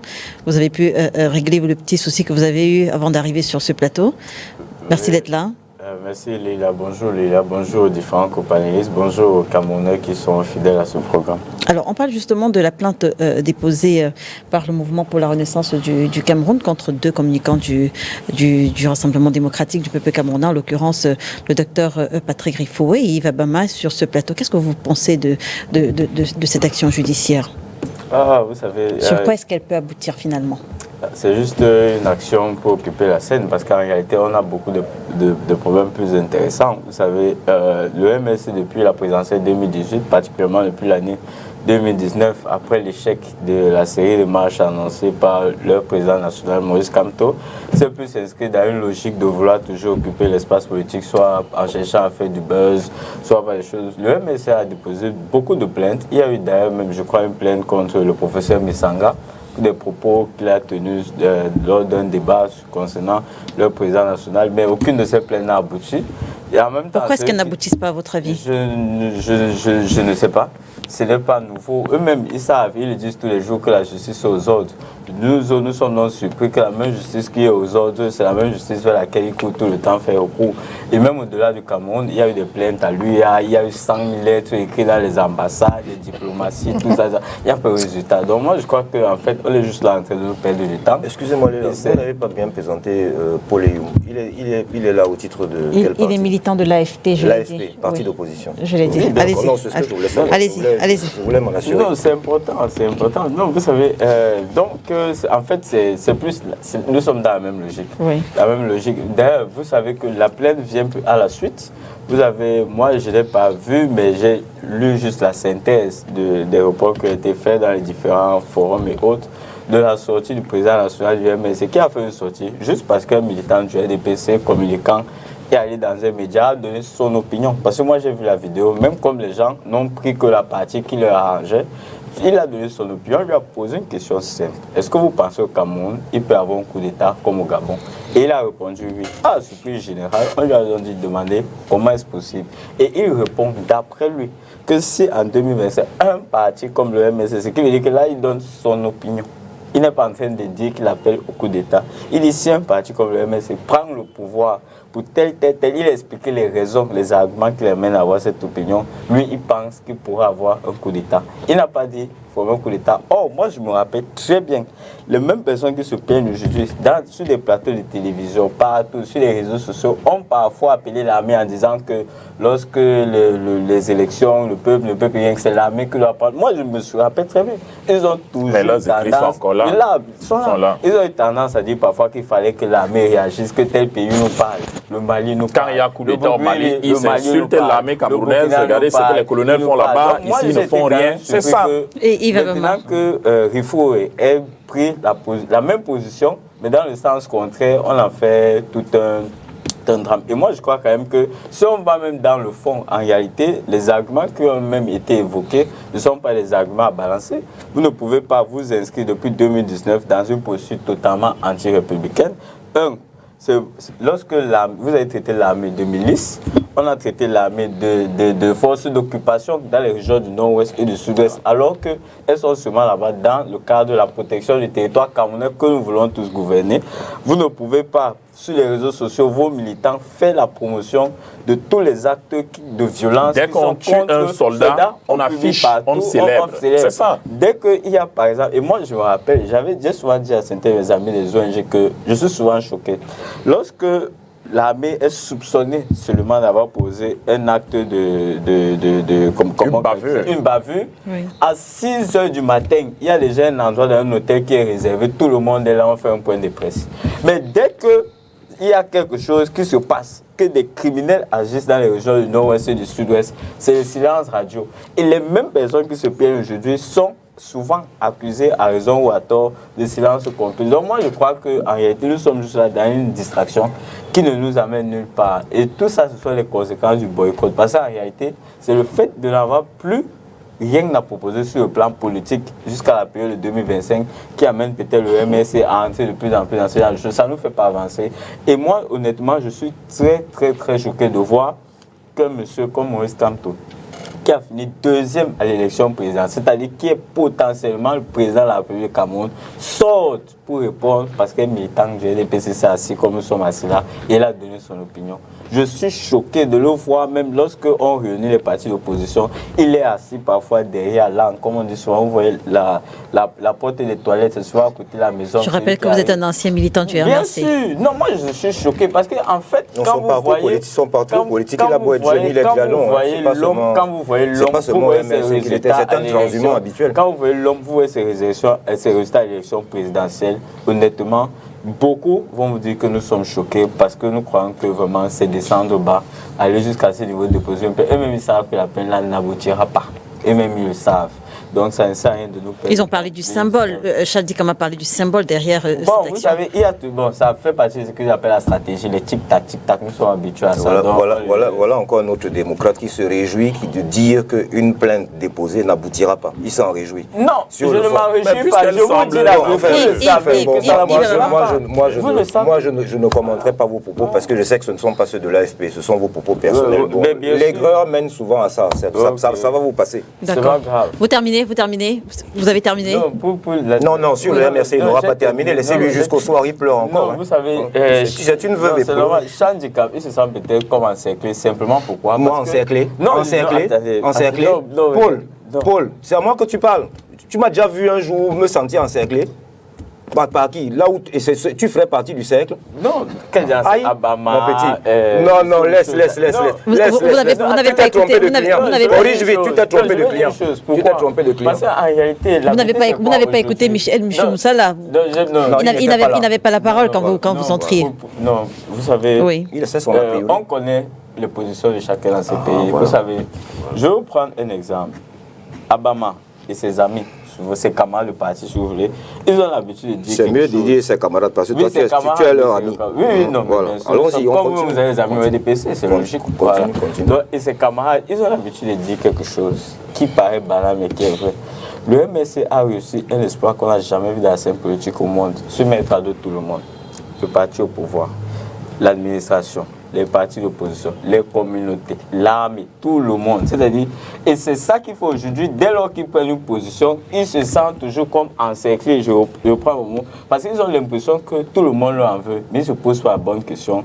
Qu'est-ce que nous faisons pour que tout le monde y ait toujours levé le bouclier contre certains des actes que nous posons? Je crois qu'il est temps pour eux de penser vraiment à reprendre le bâton du pèlerin, celui de revenir à des sentiments beaucoup plus républicains et penser au Cameroun d'abord avant leur accession au pouvoir, qui pour eux est devenu une obsession, que tant qu'ils ne sont pas au pouvoir, tout ce qui est Cameroun, pour eux, ça ne doit pas exister et c'est pas bon. Yves Abama, il faudrait rappeler à ton jeune frère, je ne sais pas quel âge il a, que quand un militant, communicant d'un parti politique, prend la parole, il trouve toujours, comme tu le fais si habilement, le moyen d'introduire quelque chose qui correspond à la manière de penser de son parti.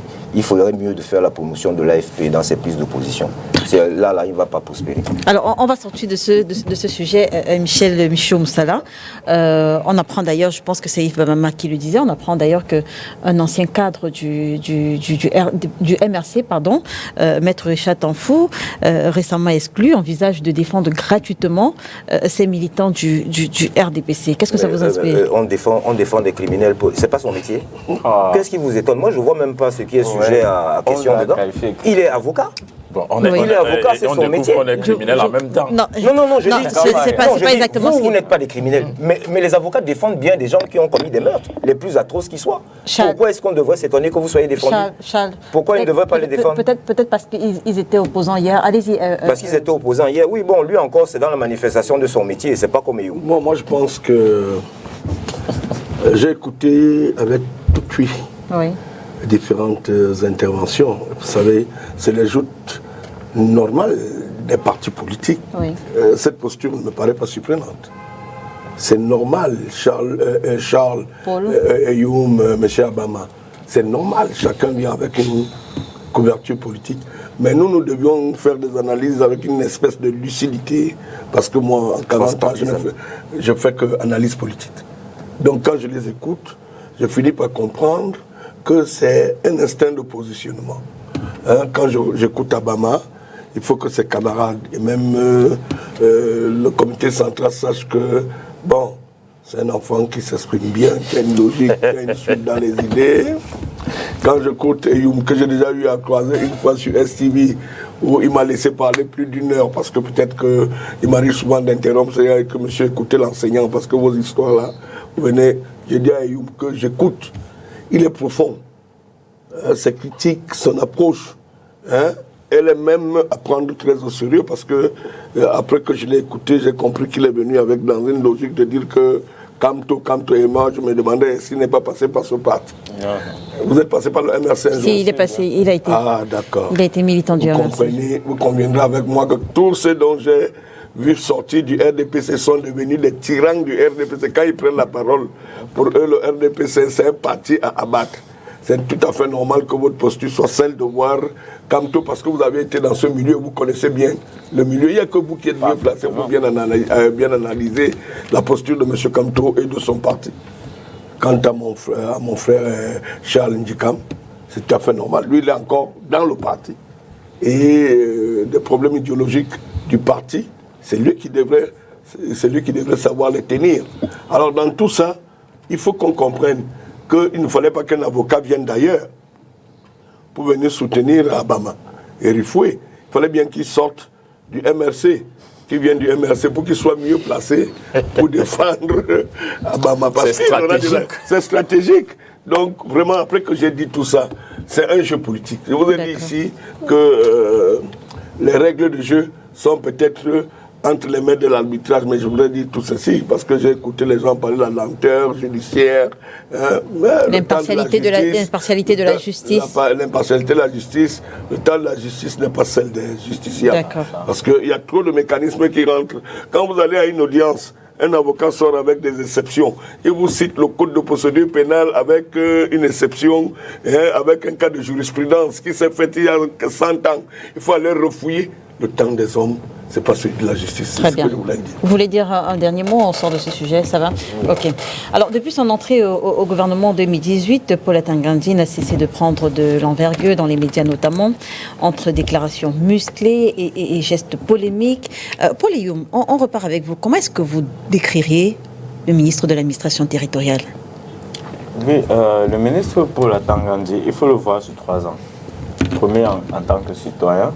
Deuxièmement, dans le jeu politique, en tant qu'acteur de la scène politique. Et troisièmement, sur la position du pouvoir. Donc, quand vous prenez la position du pouvoir.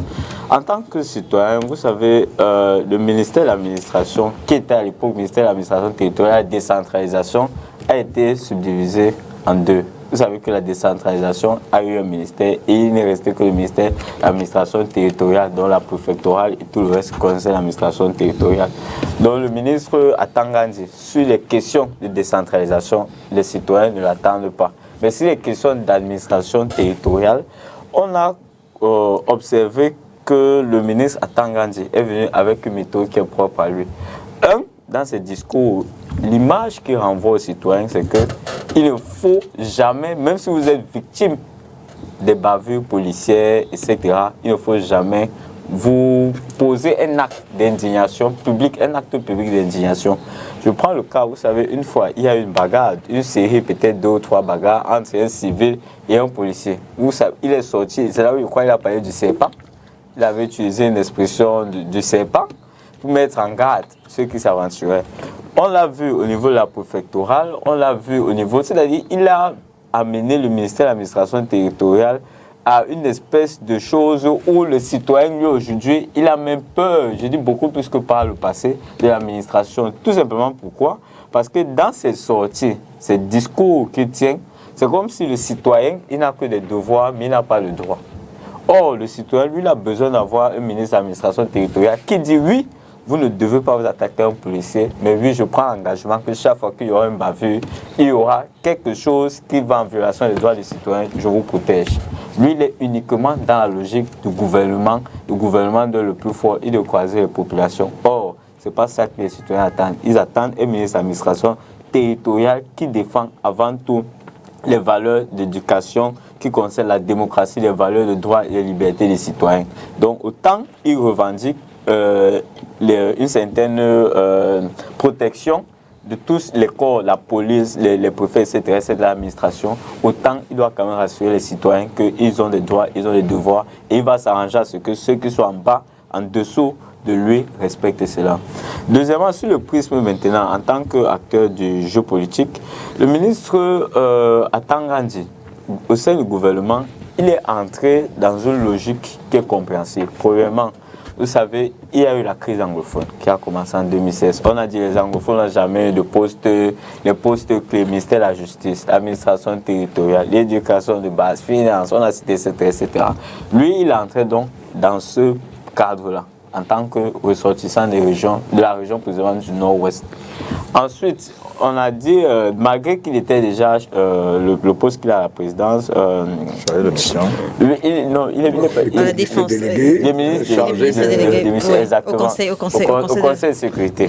Jusqu'à présent, il y est toujours. Au niveau de la présidence.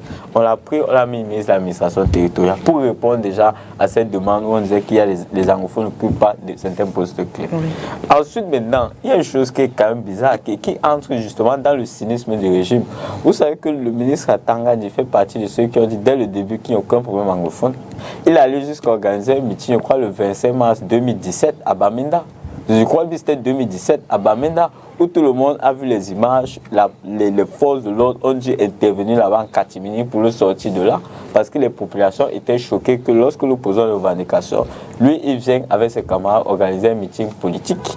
Or, lui, donc, qui a dit qu'il y a un peu de problème anglophone, on vient le même ministère, qui à l'époque était encore ministère de l'administration territoriale et de la décentralisation. C'est en 2019 où on détache la décentralisation pour créer un autre ministère.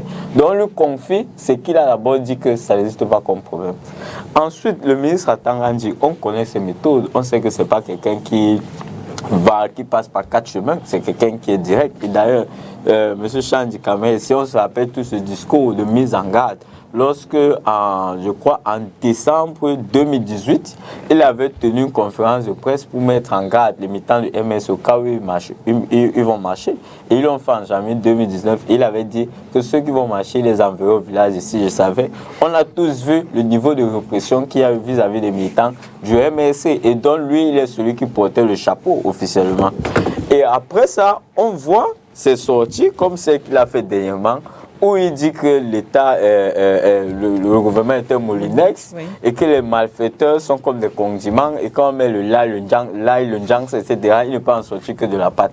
Vous voyez que c'est la même logique de discours dans laquelle il s'inscrit depuis. Donc c'est quelqu'un qui est uniquement dans la logique de la répression. Et d'ailleurs, en 2018, il a fait quelque chose d'extraordinaire. Là où j'avais maintenant au troisième pan, sur le plan du pouvoir. Si moi j'étais du pouvoir à la place du président Paul Biya, je vous assure, le ministre Atangandi, si moi j'étais Paul Biya, et en 2018, il était l'homme de la situation. Pourquoi je vous explique? Le ministre Atangandi, premièrement, vous avez vu ce qu'il a fait les élections 2018, il a eu le courage de présenter des individus de Transparency International. Il nous fait croire que Transparency au Cameroun peut superviser les élections. C'est passé sur la chaîne nationale. Quand vous êtes un homme politique, vous avez ce genre d'élément qui est prêt à mouiller le maillot jusqu'à arriver à ce niveau, mais il est clair que vous ne pouvez que l'aimer. Deuxièmement, il y a un journal, je ne sais plus lequel, qui avait qualifié comme meilleur ministre de l'administration territoriale de tous les temps, un journal pro-régime, je précise. Effectivement, pourquoi? Parce que le ministre Atanga arrive dans un contexte précis. Il y a la montée en puissance de certains partis politiques d'opposition, dont un particulièrement qui s'inscrit beaucoup plus dans un discours de la violence. Or, le ministre Sadi qui était là à l'époque, c'est un homme très posé, très, etc. Mais bref, les préfets ont toujours agi, mais ce n'est pas un va-t-en-guerre. Or, à cet instant précis, il fallait trouver l'homme qui allait être celui-là qui est prêt à aller au four et au moulin et au charbon. Et le ministre Atanga a parfaitement ce profil. D'ailleurs, on l'a vu dès le début de la crise anglophone. Il est de ceux qui ont le courage de dire qu'il n'y a pas de crise. Or, tout le monde savait qu'il y avait un problème dans le fond. Il est devenu ministre. Et on l'a tous vu ce qu'il a fait. Son rôle, c'était quoi? Principal, c'était d'annihiler au maximum toutes les tentatives de vérité des partis d'opposition pour avoir au pouvoir. Et il a joué parfaitement son rôle. Après ça, lorsque le MS est parti, on s'inscrit dans les marches. On l'a vu 2019-2020. Et lorsque la Covid est arrivée, il a encore fait quelque chose de spectaculaire. Moi, il n'avais jamais vu un ministre, j'ai entendu que dans la République, un ministre se balade partout pour distribuer des dons et disant que c'est les dons présidentiels. À un moment donné, on se demandait s'il n'y avait plus de travail là-bas. Parce que chaque jour, on attendait qu'il est dans telle localité, il distribue les dons. Et il a toujours un mot à la bouche, le chef de l'État. Donc, du point de vue du pouvoir, c'est clair que les dirigeants peuvent être contents de son travail. Donc, lorsque vous avez ces trois grilles de lecture du ministre Atanga, vous pouvez vous-même vous faire la propre idée sur l'homme. Alors, Yves Abama, le ministre, on va le dire, est omniprésent. Il a parfois d'ailleurs été accusé de s'immiscer dans les affaires internes des partis politiques, allant jusqu'à désigner de nouveaux représentants au Manidem, au CDP, à l'UPC. Quelle analyse vous faites de la relation entre Paul Atanga et les partis politiques de l'opposition?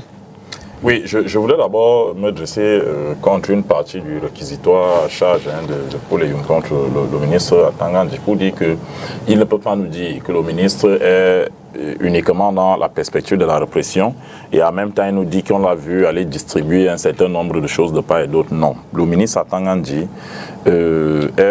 a pour mission première la stabilité interne du pays. C'est le ministre de l'administration territoriale. Quand il est là, son souci majeur, c'est que le dehors soit calme. C'est pour ça que vous avez le sentiment, et je préfère parler comme ça pour qu'on se comprenne au quartier, c'est pour ça que vous avez le sentiment de le voir partout. Vous avez le sentiment qu'il intervient partout, ça bouillonne, il met la main à gauche, il met la main à droite, c'est ça son rôle, il est dans son rôle. Et je vous assure que depuis, je ne vais même pas dire 2018, depuis 2014, avec le début de la crise de Boko Haram, ce pays, il y a une espèce de tension que nous avons dans l'air et qui nécessitait quand même qu'à cette fonction, on donne un homme de poigne. On a trouvé cet homme de poigne. Il a le sens de l'image parce que généralement quand il parle, ce n'est pas des discours savants que peut-être qu'aurait pu nous tenir le ministre René Sadi par exemple. Il a dit très diplomate. Le ministre Atanga dit ce que tout Camerounais peut comprendre. Il parle pour que tous les Camerounais comprennent. Quand il vous prend par exemple l'image du Moulinex, dit que le maintien de l'ordre c'est le Moulinex, et maintenant les condiments, il n'a pas dit tous les Camerounais, parce que ne lui faisons aussi pas cette injustice. Voilà, les malfaiteurs sont les condiments. Tout le monde comprend, vous comprenez au quartier que si je ne veux pas avoir de problème, je ne veux pas passer par le Moulinex, je n'ai qu'à ne pas être, j'ai à tout faire pour ne pas être un malfaiteur. D'accord? Et je ne vois pas en quoi cela est criminel, en quoi il déchire les coudes que de l'autre dit. Il est dans son rôle. Maintenant, sa relation avec les partis politiques, je rappelle aussi que notamment. De l'opposition, oui. Je rappelle que le ministre Atanga c'est lui qui accrédite les partis politiques, c'est lui qui leur donne les autorisations. C'est ça? Voilà. En même il temps, est le patron des associations. Voilà. Donc, le mouvement associatif, c'est lui le patron. Voilà.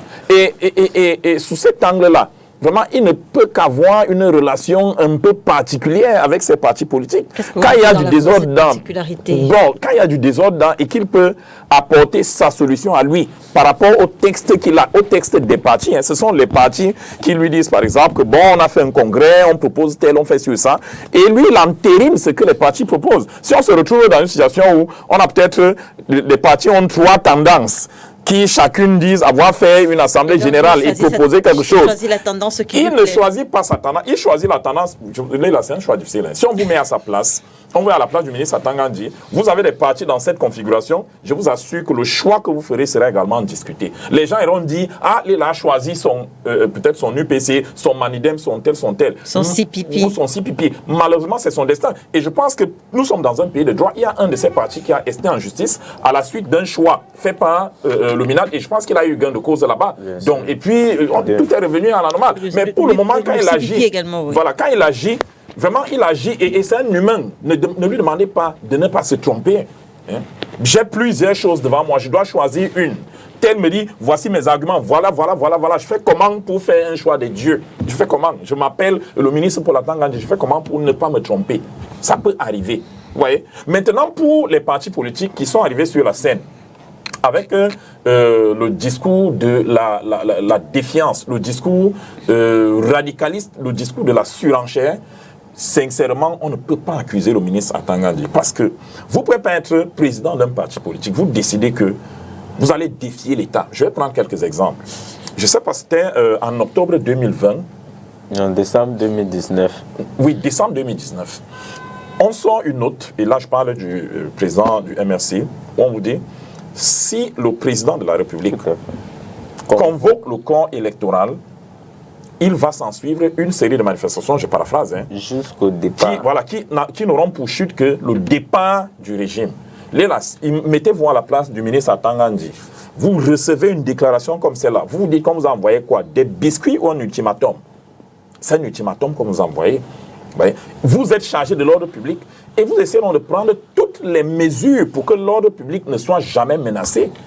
Je dis toutes les mesures pour que l'ordre public ne soit jamais menacé. Et c'est ce que le ministre fait. D'accord? Quand il sort, par exemple, pour vous dire, si tel essaye, c'est le sous-préfet du coin qui va régler son problème. Il est dans son rôle. Peut-être qu'on aurait pu dire les choses, les personnes d'esprit vont vous dire qu'on aurait pu dire les choses autrement. Mais lui, il les a dites comme ça et tout le monde a compris. C'est son style. Quand vous parlez des serpents, affamés. Oui, des serpents affamés. D'autres, des donneurs de leçons, diront oui, est-ce que le discours là, est-ce que... Mais les gens ont compris ce discours. D'accord? Les gens à qui le discours était destiné l'ont compris. Ouais. C'est vrai que certains ont voulu être un peu plus têtus, ils se sont aventurés. Et bien, comme Paul a dit tout à l'heure, on a vu l'apparition du village de Si je savais, ça s'est passé comme ça. Donc en réalité, le ministre Atangandji est dans son rôle. On peut se dire, bon, les choses auraient pu être faites de manière différente, mais vu le contexte de crise que nous vivions, vu la surenchère des partis politiques, vu la défiance qui commençait à monter, je pense que sa formule, sa façon de faire était la meilleure. Qu'est-ce qui vous inspire, Charles Dicam, la méthode d'Atangandji? Je rappelle que le MRC en a souvent fait les frais. Il a une méthode. Une méthode, ça se pense. Je pense que là, on est en train de, je sais pas, d'essayer de parler du sexe des anges. Vous prêtez à un monsieur quelque chose dont il n'a pas les moyens. Donc, le langage d'Atangandji, c'est ce qu'il est. C'est ce qu'il a. C'est pas parce qu'il a choisi. Il n'a pas d'autre choix que de tenir ce langage. Il n'a pas les moyens d'un autre langage. Je veux rester poli. Il a été ailleurs, on ne l'a pas entendu parler comme ça. Hein. Ce n'est pas les premières fonctions, excuse-moi grand frère, ce n'est pas les premières hautes fonctions qu'il occupe dans la République. On ne l'entendait pas parler comme ça. Quand vous aviez la parole, tous les autres sont restés. Non, je veux... Oui, mais allez-y, Charles Dicam. Sa fonction qu'il cumule aujourd'hui avec celle de l'AT ne l'amène pas à avoir de prise de parole, bien au contraire, à être le plus discret possible. Bon, moi, j'ai l'habitude de dire que dans des régimes comme celui-là, il y a toujours le fou du roi. Monsieur Biya s'amuse. De temps en temps, il prend quelqu'un, vous ne savez par quelle alchimie il le met là. C'est lui seul qui sait pourquoi ce monsieur est là. D'accord? Sur cette table, nous sommes deux à pouvoir parler de ce monsieur. Il a vécu avec nous ici à Douala. Donc, comme tout ne se dit pas à la télévision, je dis une chose. Je ne commenterai pas. Il n'y a pas de thèse à faire sur Paul Atangandji. Parce que ce qu'on voit là, c'est ce qu'il est. C'est ce qu'il a et il n'a rien d'autre. J'essaie de parler en mots polis et courtois sur votre plateau. Il ne peut pas faire mieux que ça. Il n'en a pas les capacités. C'est tout. Et M. Biya a décidé qu'il fallait quelqu'un qui n'ait pas les capacités pour faire ça. Voilà, c'est tout. Alors, Michel Mouchoussala, dans un pays où la majorité des cadres politiques font preuve de discrétion. Paul Eyum a tout à l'heure parlé du ministre René Sadi qui était à la thé juste avant Paul Atangandi, un ministre qui est plus que discret, très diplomate. Comment est-ce que vous... C'est un luxe. C'est un luxe que ne se permettent que les riches. Sadi peut se permettre ce luxe-là, parce qu'on peut ne pas aimer sa posture politique, on peut être son contradicteur en politique. Il a le bagage qui va avec. Eux-mêmes doivent se demander parfois, ce monsieur fait quoi avec nous? Voilà, j'ai fini. René Emmanuel Sadi, on doit se demander ce que René Emmanuel... Alors, comment est-ce que vous appréciez, vous appréciez cette omniprésence assumée finalement de Paul Atangandi? Il est là pour dire, j'ai du mal à... parce que visiblement vous savez plein de choses que nous non, moi je suis à Tangandji. Le ministre, c'est une connaissance personnelle à moi. Pour ne pas dire que j'ai même vécu. Je m'excuse, je voulais demander, la direction de la sécurité civile, c'est toujours dans son ministère? Oui, bien sûr. Donc les immeubles, la protection civile, les immeubles qui sont écroulés, là il n'y a pas eu de proverbe. Voilà des sorties appropriées, on ne l'a jamais vu. Allez-y, Michel. Bon, Charles, moi je ne dirais pas la même chose que ma lecture est tout à fait... Parce que c'est un ami personnel?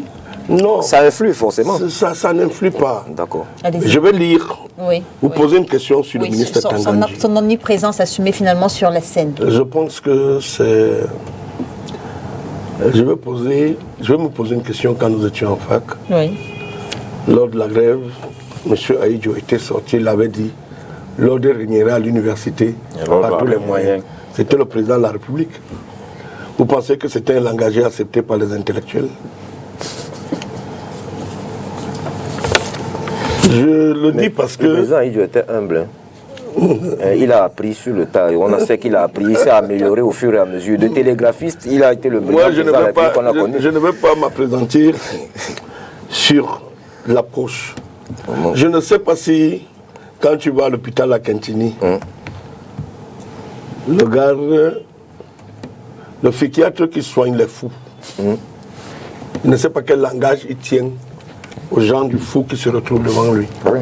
Laissez-moi faire des illustrations pareilles. Je ne sais pas, moi j'ai un frère, j'ai des membres de famille, des amis et tout, qui traînent souvent leur famille auprès des psychiatres. Je ne sais pas le langage qui tient, mais le cas, j'ai été une fois rencontrer, voir le cas d'un cousin, d'un frère. Le langage ne tient qu'à la forme de la personne qui est en face. Tout à fait. Je pense que je vais prendre une illustration, c'est le cas d'espèce.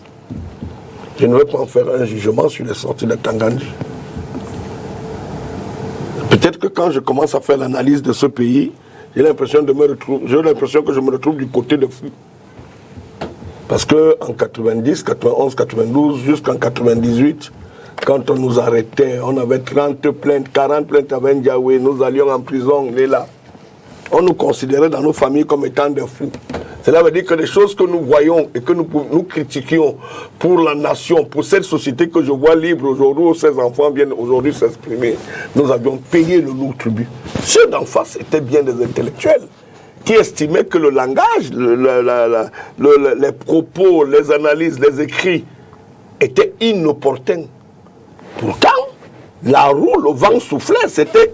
On ne pouvait plus l'arrêter, on ne viendra plus vous arrêter ici. Quand bien même on vous arrêtera, ça ne serait plus comme à notre époque. J'ai dit, j'ai vu mes parents, d'autres me renier. Parce que je suis allé en prison en 96 avec Ndiaoui, parce que nous étions en prison pour des raisons éditoriales. On n'avait rien fait. Le ministre Atangandji, pour moi, j'estime qu'il est dans une république où, à des moments, quand vous avez affaire... Surtout, moi, je prends, Atangandji s'adresse aux motos. N'éparpillons pas le débat. Pour la dernière sortie, la dernière sortie, Atangandji se présente comme un moulinex. Je veux dire, les autres aspects. Il s'est adressé à la commission du croissant lunaire, il s'est adressé à l'église évangélique du Cameroun, il s'est immiscé dans les affaires internes des partis politiques. En choisissant. Partout, Atangandji. Si on donne la note. Il est également sorti avec la grève des enseignants, il a écrit au gouverneur. vous allez peut-être... Les gens veulent dire qu'il n'a pas de recul nécessaire. Moi, je dis qu'il a du recul. Parce qu'il est dans un contexte... Il est dans un cadre politique. Hein. Le ministre Tangandji ne peut pas se sortir pour le besoin de le sortir après qu'il ait réfléchi seul dans son officine. Ce monsieur est encadré. La présidence de la République. Quand vous voyez la pyramidale existentielle de notre administration, la présidence de la République va appeler monsieur Tangandji. Comme c'est un... Ça dépend de ta compétence. Voilà ce que nous pensions. Il va se retrouver auprès du Premier ministre, chef du gouvernement. Là-bas encore, c'est toute une autre machine. Il ne vient pas faire ce sortie. On se souvient d'ailleurs de sa sortie sur, je pense que c'était sur France 24 en 2000. Exact, en 2000. C'était sur indication de qui? Voilà, où il était en contradiction. Il était en contradiction avec le Premier ministre. Ça veut dire qu'il venait... C'est que quand vous voyez comme ça, c'est que le Premier ministre était en contradiction avec la présidence de la République. Ou quelqu'un à la présidence. Ou quelqu'un à la présidence qui lui avait dit que non, le type qui va venir jouer le sale boulot. Pourquoi pas l'inverse, comme interroge Poléum? Pourquoi pas l'inverse? Non, il n'y aurait jamais d'inverse dans ce sens. D'accord. Les opportunités, ou bien pour dire que des exigences du temps, peuvent nous recommander des changements là, à l'instant I. Ce n'est pas une étude, ce n'est pas une approche. Chez eux, ils réfléchissent d'une autre manière. Et c'est pour ça que j'estime que M. Tangandji, qu'on le veuille ou pas, il fait son temps. Il va avec son temps. La société a ses exigences. La posture du ministre Tangandji, contextuellement, elle peut s'expliquer. Et pour certains cas, elle s'explique. Elle s'explique, la société a ses exigences. La société fait avec. La société camerounaise demande il a bien dit contextuellement. J'ai dit textuellement. Contextuellement. Quand je presse contextuellement. Oui. Je le dis contextuellement, M. Tangandji est acceptable. Parce que dans le domaine, le volet sur lequel il intervient, qui fait le buzz, les gens attendent, je vous ai pris des exemples, que le psychiatre, Aïd Jouetta avait fait une sortie, nous a ramenés tous à la portion congrue qu'il fallait bien que l'étudiant voulait faire de l'étudiant, parce que nous voyons les choses autrement à cette époque. On commençait par voir les choses autrement. Mais il n'est pas à exclure que les intelligences comme les Youm veulent que le langage du ministre de l'administration scientifique, ministre de l'administration devienne scientifique à tout temps. Dans un environnement où les gens ont un langage adapté au contexte. Moi, je dis que Tangandji ne doit pas prononcer des discours scientifiques là où la science n'existe pas. Il faut qu'on se le dise. Pour dire aux Giziga, aux Tchadiens et aux Centrafricains qui transportent les braqueurs, qui n'ont pas de carte d'identité, qui n'ont pas de permis pour conduire la moto, qui ne payent aucune taxe, que conformez-vous. Dans un mois, je vous serai utile ou je vous serai désagréable. Vous voulez que Tangandji commence à parler le langage que nous parlons aussi, posture, proteste, machin. Qui comprend ça là, Madame Léla? Moi je dis, Léla, pour moi, Tangandji est dans une posture classique, avec un langage qui se doit. Quand Tangandji viendra parler aux journalistes, il saura qu'il a affaire aux journalistes. Et voilà le langage qu'il va utiliser. Nous allons lui considérer, on va même dire qu'à Tangandji, on a l'impression que tu n'utilises pas les vrais mots en français. Parle-nous en anglais. Il s'est déjà exprimé, je veux dire, il a déjà parlé aux journalistes. Mais c'est pour ça que je dis que vous voyez que quand il vient parler aux journalistes, on a de la peine. Le langage n'était pas... Pour la grève des enseignants, j'ai vu 8 ministres qui sont venus l'autre jour autour du ministre René Sadi. Oui. Malheureusement, je n'étais pas dans la salle, mais j'étais quelque part, je suivais. 8 ministres pour venir expliquer le contexte, pour venir dire ce que la grève des enseignants représente.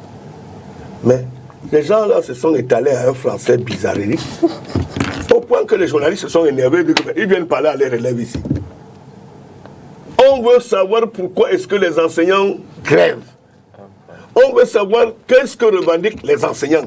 Vous venez nous tenir un langage ici comme si vous venez donner un cours de TD en faculté. Non, je dis qu'à Tangandji, moi, je n'ai pas une admiration. Je suis journaliste, mais j'estime que le langage qui passe le mieux, là, je suis sûr que depuis une semaine, si ça ne faisait pas le buzz, si les Ben Sikineurs à qui il s'est adressé, parce qu'il ne s'est pas adressé au Bayam, c'est la main. Les Ben Sikineurs ont déjà compris qu'ils auront affaire à qui de droit.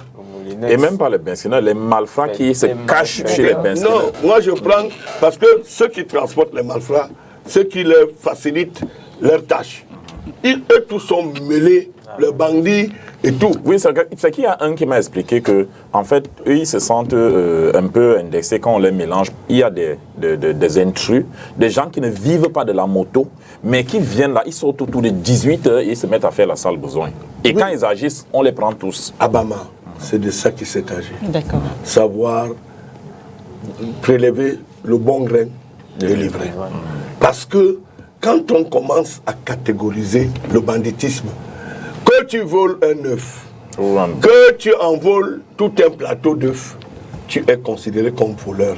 Il ne faut pas dire que si vous êtes en règle, vous avez votre carte d'identité, vous avez votre permis de conduire, vous avez votre petite assurance sur votre moto, vous payez ce que vous appelez les cartes papiers. Vous ne pouvez pas vous faire fortune derrière les motos. Monsieur Abama, il y a des gens qui ont 300 motos ici dehors, qui ne payent pas annuellement 30 000 pour toutes les motos. Vous voulez qu'on se mette à les tenir un langage scientifique. Ils ne comprendront pas ce langage. Dis-leur que je vais sortir avec le bâton. Si tu veux marcher avec le couteau, je vais te faire. On est d'accord. Moi, je suis d'accord avec vous là. Donc, vraiment, pour terminer, pour chuter à ce sujet, soyons sérieux quand même. Parce que nous avions un décret qui date du Premier ministre Inoni, je ne me rappelle plus encore en quelle année il était Premier ministre, où il y a un décret du Premier ministre qui organise une société de moto. On vous dit que les engins doivent exercer leur métier dans les zones périurbaines. Oui, tout à fait. Il y a un décret qui définit les cadres. Sauf que, comme ce pays est comme il l'est, on a dit ici qu'on ne veut plus voir les agences de voyage à quoi? ABC, c'est la terreur. L'autorité administrative n'applique pas. Ce n'est pas que... On se pose bien des questions. Que pourquoi est-ce que les gens mettent les agences à Aquapalace, à Abessengue? Et maintenant, ça se renforce parce qu'on n'a pas pu implémenter. L'autorité administrative a été complaisante. Et c'est ce que nous appelons tolérance administrative. Et ça prend de l'ampleur. Contre-rétribution. Contre-rétribution, oui, bien sûr. Ça ne se fait pas pour le plaisir des yeux des gens. Donc, quand vous prenez la création de nos marchés, là, vous marchez entre Douala et Bonamoussadi, vous voyez comment les marchés émergent. Et on vous parle du désordre urbain. Un matin, un décret vient. On dit qu'il faut se mettre à arrêter les gens pour le désordre urbain. Comme s'il n'y a pas une ville qui est régentée, où les autorités voient eux-mêmes qui sont... Nul ne peut se prévaloir de sa propre turpitude. Hein. Ce qui se passe aujourd'hui avec les benzikineurs. Et il y a quand ça prenait... Ça arrivait, quand ça prenait corps, nous leur avions dit à l'époque, sur les plateaux, faites attention. Vous êtes en train de nous créer une nouvelle milice. Parce que quand vous voyez comment ces gars-là réagissent, ils réagissent en masse. Quand un benzikineur fait même de la provocation et vous voulez vous défendre, ils vous entourent 50. Tout à fait. Et ils vous tiennent un langage que, non, sauvage. On a vu venir sauvage. Ils vous encerclent, ils vous cognent, c'est eux qui vous encerclent, c'est eux qui vous tiennent. Non, aujourd'hui, on a fabriqué une milice. On s'est même permis de recevoir ces gens au palais. Le secrétaire général de la présidence a dit que le chef de l'État est content. On a regorgé les emplois. Le chef de l'État, lors d'un discours de fin d'année, bien sûr, il a dit que c'est des emplois créés. Alors, les emplois créés, disciplinez vos emplois créés. Mon pauvre Tangandji, c'est bien. La parole à l'acte, c'est deux antipodes. Je verrai comment, comme tu es moulinex, il peut t'arriver que tu trouves que la pâte est déjà trop écrasée. Quand ça part dans la moulinex, ça ne donne pas la substance mangeable. C'est ça qui est bizarre. Mais la volonté, sauf qu'on n'a pas implémenté les actes administratifs qui datent depuis 10 ans. Très bien. Paul Eyoum, Paul Atangandji, on le relève, c'est un personnage très controversé finalement du pouvoir en place. Pourtant, il parvient à gravir les échelons. Vous l'avez dit, les uns et les autres l'ont dit. Il a la confiance du chef de l'État. À votre avis, qu'est-ce qui fait sa force aujourd'hui? Quels sont ses atouts? Avant de répondre à la question, je vous ai dit pour le cas des benzikineurs. Vous savez, lorsque le benzikin a commencé au Cameroun, tout le monde sait qui a mené le benzikin au Cameroun, paix à son âme. Je n'ai pas besoin de citer le nom. Quand les gens se sont levés pour dire qu'attention, elle allait dire au chef de l'État que ce sont tes électeurs. Les gens qui te disent qu'il faut arrêter ça, ce sont les adversaires politiques.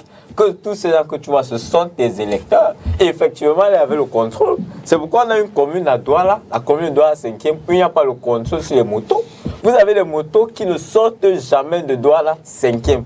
Nous, pour voir les motos au quotidien, parce que ce sont jetants, il y a des motos qui ne sortent jamais parce qu'elles n'ont jamais eu de papier depuis que la moto existe. Aucun papier, rien. À Douala 5e, on sait qu'au Cameroun, une commune, c'est le Douala 5e, la moto, il était interdit de contrôler une moto. C'était à Douala 5e. Et moi, ce qui me fait un peu rire, c'est que la vie, vous savez, la vie est bizarre. C'est que le ministre Atangandi vient parler des motos. Mais nous, les Camerounais, nous avons la mémoire très courte. Hein.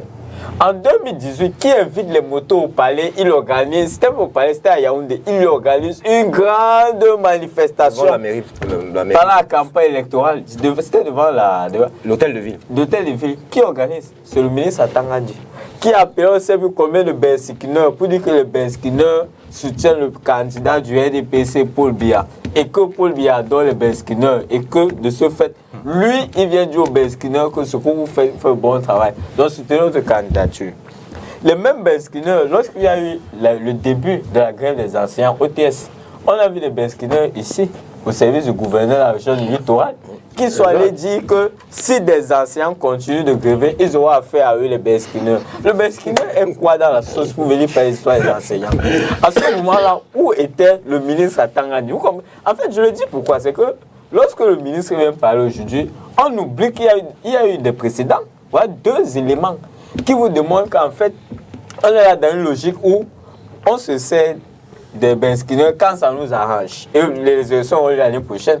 Le même ministre, il va venir encore solliciter les mêmes bensineurs. Et lorsque vous allez lui rappeler ce qu'il avait dit, il va vous dire que non, il parlait juste d'une catégorie de bensineurs. Mais quand vous regardez les visages, les yorobos, ces gars qui ont les pantalons, les cheveux, tout ça, vous les verrez dans le lot. Les babanas. Vous allez dire, c'est les babanas. On est dans quelle république? Hier, d'ailleurs, je vous ai dit pourquoi je suis arrivé en retard. Pendant que je suis en train de rouler au niveau de la cathédrale, une moto vient, bang, il me casse le rétroviseur. Le temps même de dire que, mais qu'est-ce qui se passe? La cathédrale, il y a l'eau du côté de Stamba PPP, puisque nous on laisse les enfants le matin, donc on sait que c'est rue d'Horizon Liberman, il ne faut pas aller au niveau du trou. Et on découvre qu'on a curé les caniveaux, il y a le sable. Un véhicule venant du côté où il y a le sable, il veut l'esquiver, et moi, on veut esquiver l'eau, on se retrouve, il y a accrochage. C'est pour ça que vous savez que je n'étais pas passé, je sors du garage. Mais là, on voit ces bensineurs, quand quelqu'un vient, vous casse le rétroviseur. Et demain, j'ai eu une scène, avant de revenir à votre question, au Carrefour Tif, j'ai dit, moi, je ne respecterai plus le feu rouge à Douala, pour une raison. Vous avez vu au Carrefour Tif. Non, moi, je le dis. Je veux dire, non, vous ne pouvez pas le dire à l'antenne. Non, je parle de moi. Non, je veux dire, les feux sont censés. Non, je vais vous expliquer la scène. J'arrive au Carrefour Tif. Il y a le feu. Je suis en train de rouler. J'arrive au niveau du passage côté. Je me rends compte qu'en appuyant le frein, je suis arrivé au passage côté. Je décide d'avancer. Malheureusement, il y a une voiture qui veut passer de l'autre côté. Je veux faire marche arrière. Il y a une autre qui vient directement me coller derrière. L'agent qui est là, ces gens qu'on voit en gilet rouge, là et tout, lui-même, il me dit, oh, vous avez vu ça, t'as vu? Effectivement, je veux rentrer, mais le mec qui me colle derrière, il me dit, il prend mes dossiers, il prend mon permis. Est-ce que vous avez le droit d'être... Non, attends, je vais poser... Non, je n'ai pas dit que j'ai le droit. Je vous explique la scène. Je veux dire, vous devez vous arrêter avant. Je veux quitter le passage côté. Je vous dis, lui-même, il reconnaît. Puisqu'il a vu la scène. Je pose la question, attendez un peu. Moi, nous sommes dans le Cameroun, le SMIC est de 30 combien maintenant? 42 000. On vous demande de payer une contravention de 25 000 francs d'un pays où le SMIC est de 42 000. Ça veut dire qu'en fait, au Cameroun, la contravention représente 60% pays, pas à la moindre, il n'y a aucun test. Il n'y a aucun test qui régit cette organisation. C'est-à-dire que chacun se lève, les autorités se lèvent, signent un décret, créent des... On vous dit que le syndicat, c'est le syndicat qui vient contrôler la régularité des dossiers. Et tout ça concerne le MINAT, Tout ça concerne le MINAT. Et donc, je pose la question au mec Bantin un peu. Tous ces gens qui violent le feu, qui passent là, donc en fait, le gars, il viole le feu, il est tranquille. Moi, je veux respecter le passage côté. C'est moi qui ai une voiture devant moi. Pour respecter le passage côté, vous aurez dû vous arrêter bien avant le passage côté. Non, mais attendez. Vous savez, lorsque vous venez, il y a le feu, il est vert. Après, il passe à l'orange. L'orange, je dis, vous pouvez passer, mais avec prudence. Et lorsqu'il quitte de l'orange, il est passé directement au rouge. Je ne veux pas brûler le feu, je reste. Le Benskinois qui passe dans tous les jours. En fait, tu vas expliquer que tu avais raison. Non, pas du tout. Un Benskinois qui passe dans tous les jours, il brûle dans le feu. Je vous pose la question. Il brûle dans le feu, il fait non, attendez. Ce n'est pas le sujet. Et si vous voulez mon avis personnel, vous n'avez pas raison. Revenons au sujet sur le Minad. C'est pour dire que même ce phénomène de désordre urbain, que les motos, on sait qu'ils ne respectent rien du code. La question que je posais, ce sont les atouts du ministre de la Justice, ses forces. Sur les atouts du ministre de Parce que ce qu'on constate, c'est qu'il a toute la confiance du chef de l'État. Mais je vous ai dit aujourd'hui, lorsque j'ai fait mon analyse sur le troisième point, je vous ai dit aujourd'hui que si moi j'étais le président pour bien, je serais content du ministre Atangandji. Je dis que je serais content. Tout homme politique à une position de pouvoir comme celle-là a besoin de quelqu'un comme Atangandji. D'accord. Parce qu'en réalité, qu'est-ce qui se passe? C'est Abamala dit ici aujourd'hui, il a relevé, nous sommes dans un contexte où on a affaire des gens qui ont un discours violent. Dans les discours, ils sont violents. Moi, je ne m'imagine pas. Comme il a pris, par exemple, il cherchait, lui a dit en décembre 2019, moi-même et au ministre de l'administration territoriale, quelqu'un se lève, il fait une conférence de presse où il met des institutions de toute la République en garde. Que si on fait ce que la République ce qui est prévu par la République, ce qui est prévu par la Constitution, c'est-à-dire le fait d'organiser les élections, lui, il va organiser des marches. Mais même si je suis Minat, la première des choses que je vais faire, je vais mettre en garde ces personnes. Parce qu'il faut le maintien de l'ordre public. Donc le ministre Atangandji, n'attendez pas qu'il ait le charme, qu'il soit bel comme une femme. Ce n'est pas ce que le président attend de lui. Ce que le président attend de lui, c'est à l'analyse de ces différentes sorties et postures, quelle place tiennent finalement le respect des droits de l'homme, principes démocratiques, liberté individuelle dans la méthode Atangandji? Non, mais le respect des droits de l'homme et les principes démocratiques n'ont de limite que le cadre législatif. C'est-à-dire que vous ne pouvez pas venir avec un discours de défiance, vous ne pouvez pas venir nous dire que vous allez faire la rébellion et le ministre vous attendra à ce qu'il vous écrive des poèmes. Il ne peut pas vous vous envoyer des sonnets, des ordres parce que vous avez fait ci ou ça. Non. En réalité, les droits de l'homme ne marchent pas qu'à sens unique. Un des droits de l'homme, c'est d'avoir le service continu.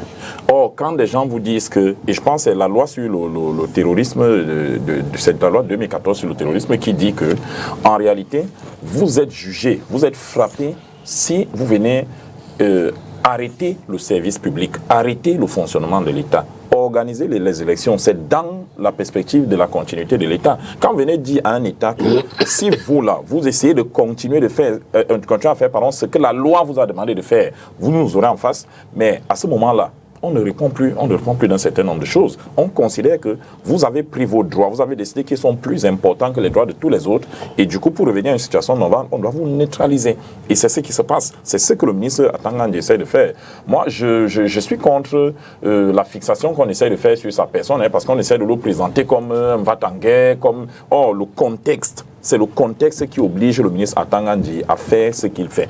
Je vous ai dit ici, il a travaillé ailleurs, beaucoup de personnes ne le connaissaient pas. Il a été dans d'autres services, on ne le connaissait même pas, on ne l'entendait même pas parler. Mais il arrive dans cet environnement parce qu'on est en train de vivre une situation où on a besoin que quelqu'un vienne frapper du poing sur la table. Et depuis qu'il est là, il frappe du poing sur la table, ça marche, ça peut déplaire, ça fait crier.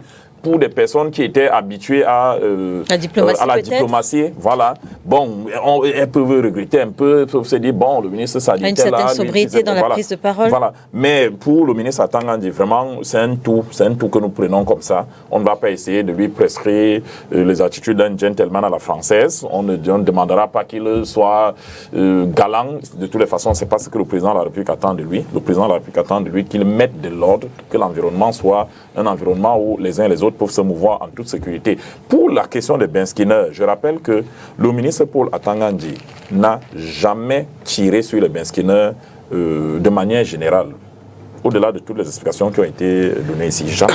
Le ministre dit les malfrats, et Dieu seul sait.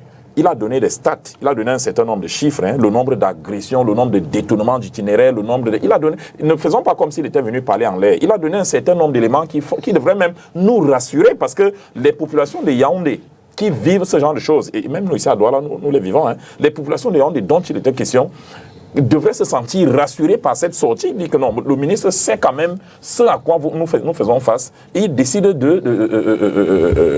d'aller combattre pour un retour à une situation normale. Je ne comprends pas la fixation sur son discours. Vraiment, peut-être nous sommes habitués, comme le grand frère a dit tout à l'heure, à des ministres qui nous font des discours savants. Comme j'ai suivi, il y a un inspecteur, c'était un commissaire de police qui nous parlait des agressions d'une dame. Bref, on croirait entendre parler Molière. Peut-être c'est ce que vous voulez entendre. Ouais. Non, le ministre Atangandji n'est pas dans cette logique. Il est dans la logique de tenir aux gens le discours qu'ils veulent entendre. Vous êtes malfaiteur. Monsieur Atangandji doit vous montrer que vous avez un problème avec lui. Il vous dit qu'il est le Moulinex. D'accord. Je veux juste ajouter une de ces phrases que je n'ai pas oubliées. Il avait dit lors d'une conférence de presse, on ne peut pas servir Dieu et le diable en même temps. Il faut faire un choix. On ne peut pas servir Dieu. Pour dire. Il a choisi.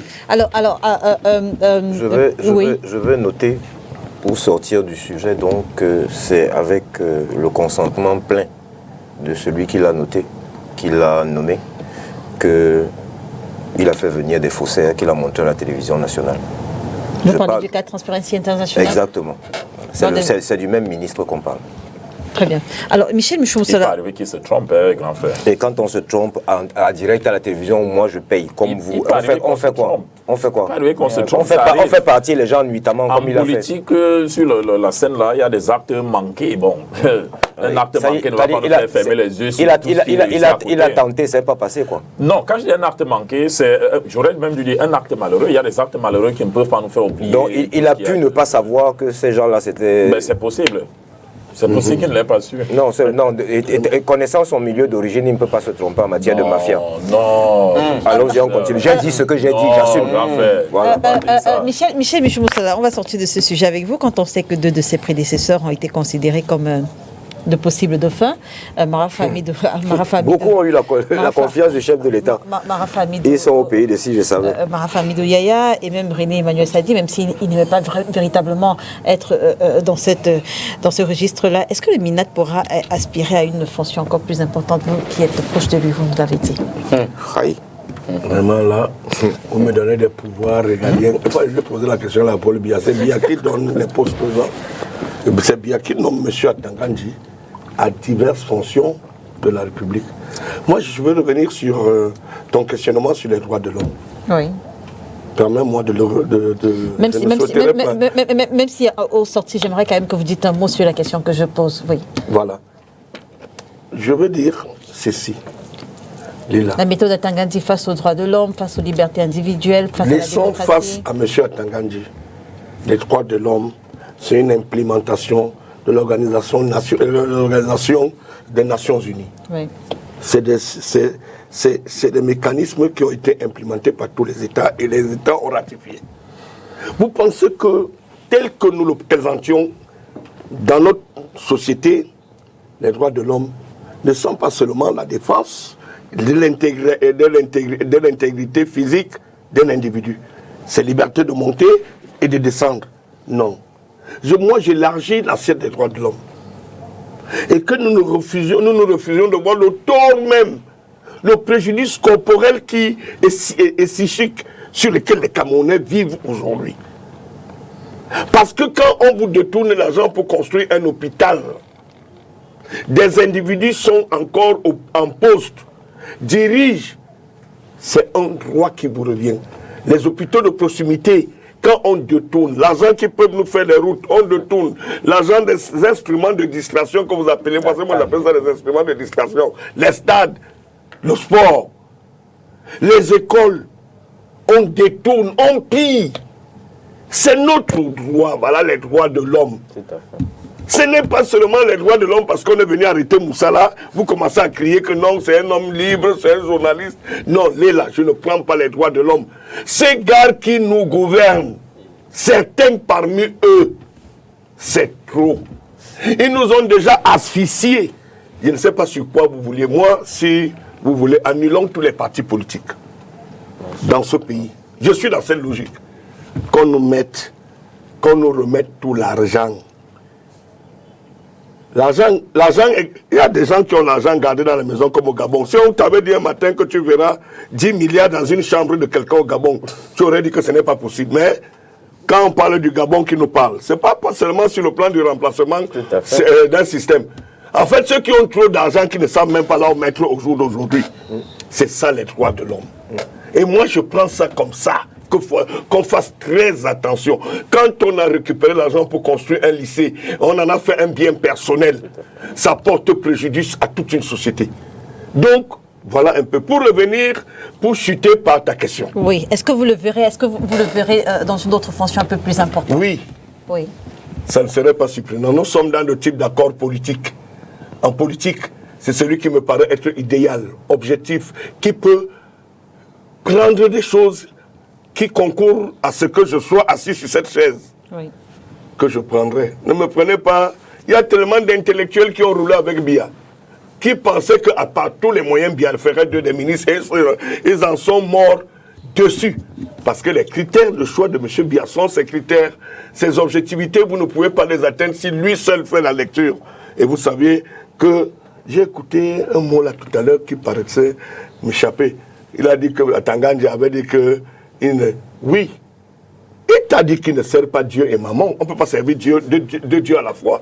Il choisit de servir un seul Dieu. Et son Dieu, c'est qui? C'est celui qui fait de lui ce qu'il est. Atangandji, que je connais, c'est un ministre qui essaie de s'illustrer dans les domaines où on demande... Parce qu'avant, un préfet ne recevait pas les scientifiques, les marafs, les sadis que vous avez appelés là, n'interpellaient pas les préfets sur des cas dans des départements. Par orgueil, ils appelaient le gouverneur. Le gouverneur, Atangandji appelle le sous-préfet. Pour dire que j'ai un renseignement que dans un village comme ça, tu vas faire les maîtrises sur le terrain, c'est tout ton travail le week-end. Toi-même, le sous-préfet, ça a un avantage et des inconvénients. Ne dites pas qu'il s'adresse à son directeur de l'organisation du territoire. Atangandji a l'information, il t'a dit qu'il est fauchivé. À l'entame, et vous avez dit qu'il est fauchivé, non? Dans le renseignement. En réalité, quand il a interpellé un sous-préfet, pour dire que tout ce que tu fais dans un tel arrondissement, je suis informé, ça attire l'attention du sous-préfet. Pour dire que non, je pose des actes ici, mon ministre est au courant et à tout moment, il peut arriver que je saute. La méthode Atangandji, elle peut être négative sur le plan de toutes les intelligences. Les gens comme l'Indicam qui pensent que c'est la forme. C'est bien emballé. Mais Ndikam lui-même, il a grandi à Douala, il vit à Douala. Qu'il y a des langages, quand vous êtes dans un quartier, un petit que tu as vu grandir, Ndikam sait que physiquement, vraiment, ce petit ne peut rien. Mais quand le petit commence à te dire, grand frère, ne me manque pas du respect, c'est un langage que tu prends au sérieux pour dire que non, le petit, s'il veut s'exercer, il faut que je trouve les moyens de l'anéantir immédiatement. Moi, je parle des choses comme quelqu'un qui est quotidiennement à ma rédaction. Je suis né dans un quartier bouillant, Bonadimong. J'ai vécu dans un environnement, Dieu merci, que lui, il nous a tirés. Mais quand vous venez au marché Congo, vous marchez là, vous voyez les gars là qui traînent là autour de toi, ils t'arrachent le portable, ils prennent... Il faut faire très attention. Il faut utiliser le langage qui permet à ce que... Moi, la méthode Atangandji, pour certains cas, elle est salutaire. Bon, une petite partie est réservée à tous ceux qui veulent la méthode. Les angles bien arrondis en français, là. C'est de ça qu'il s'agit d'Atangandji. On leur fait cette petite partie. Donc, Atangandji, le jour où il quittera le gouvernement, il assumera des actes qu'il aurait posés. Mais, à nos yeux, moi, j'estime que pour quelqu'un que je connais, quand je dis que je connais M. Atangandji, c'est un frère. Je le connais. On a vécu au moins 40 ans dans un même environnement. C'est un grand joueur de tennis. Et je joue au tennis. Donc, je pense qu'il faut bien des autorités pareilles qui puissent être... Parce que... Le grand frère Charles. Non, parce qu'il n'a pas listé toutes ses qualités.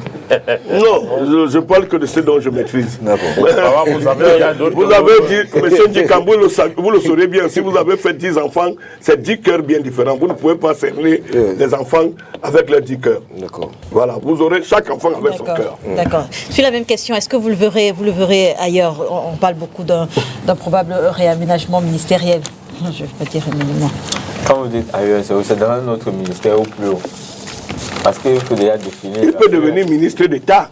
Là, il n'est que Bien ministre. sûr, bien sûr. Oui. Il peut devenir Oui. ministre d'État Est-ce que- en charge de l'administration. est-ce que vous le verrez ailleurs? Nommé ministre d'État, il y a eu la polémique autour de, je crois, 2 ou 3 sur les 4 qui ont été nommés ministres d'État récemment. Donc, Rapidement, on va sortir. non, vous savez, nous ne pouvons pas lire dans la boule de cristal. Oui. En politique, tout est possible. Vous D'accord. savez, il ne faut pas s'appesantir uniquement sur nos opinions, sur ce qu'on voit. Le ministre Atangandi peut bien monter comme il peut bien descendre. On a vu les gens qui étaient à ce poste, certains sont en prison aujourd'hui, d'autres sont dans d'autres ministères, d'autres sont... La vie est faite ainsi. Donc on ne peut rien dire à ce niveau, mais nous lui souhaitons en tout cas bonne chance pour la suite de sa carrière.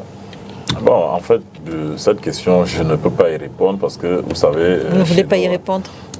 Non seulement je ne veux pas y répondre à votre façon. En fait, ce que je peux dire simplement, c'est que c'est le président... Chili, dans son esprit, il a quelle façon que... Elle sait que je sais, ouais, pas. En fait, c'est le président de la République qui sait quel est le Camerounais qui peut lui être utile à gauche ou à droite. Bon, à partir du moment où il a décidé que M. Atangandi est de ce côté, il est le seul à décider encore de la suite. Comme il est en train de faire du très bon travail, le président de la République peut décider un autre jour que bon, il va ici, il va là-bas, tout. Bref, c'est sa discrétion à lui. D'accord. Voilà. Sur la même question, Charles Dicam, qui n'a vraiment pas voulu s'exprimer sur le sujet. J'ai une idée de la République qui fait que je ne peux pas m'aventurer à ce qu'il pourrait être. Il ne devrait déjà pas être. Très bien. Merci en tout cas, Charles Dicam, d'avoir été avec nous ce dimanche. À côté de vous, Michel Mouchou-Moussala. Merci d'avoir accepté notre invitation ce dimanche. Merci. C'est un plaisir. Merci Paul Eyoum d'être venu. Merci également à vous, Yves Abema. Mesdames et messieurs, merci de nous avoir suivis. L'émission est rediffusée ce soir lorsqu'il sera 21h30, demain lundi lorsqu'il sera 13h30. On se retrouve dimanche prochain sur les antennes de Spectrum Télévision, si bien sûr Dieu le veut. Bon dimanche à tous.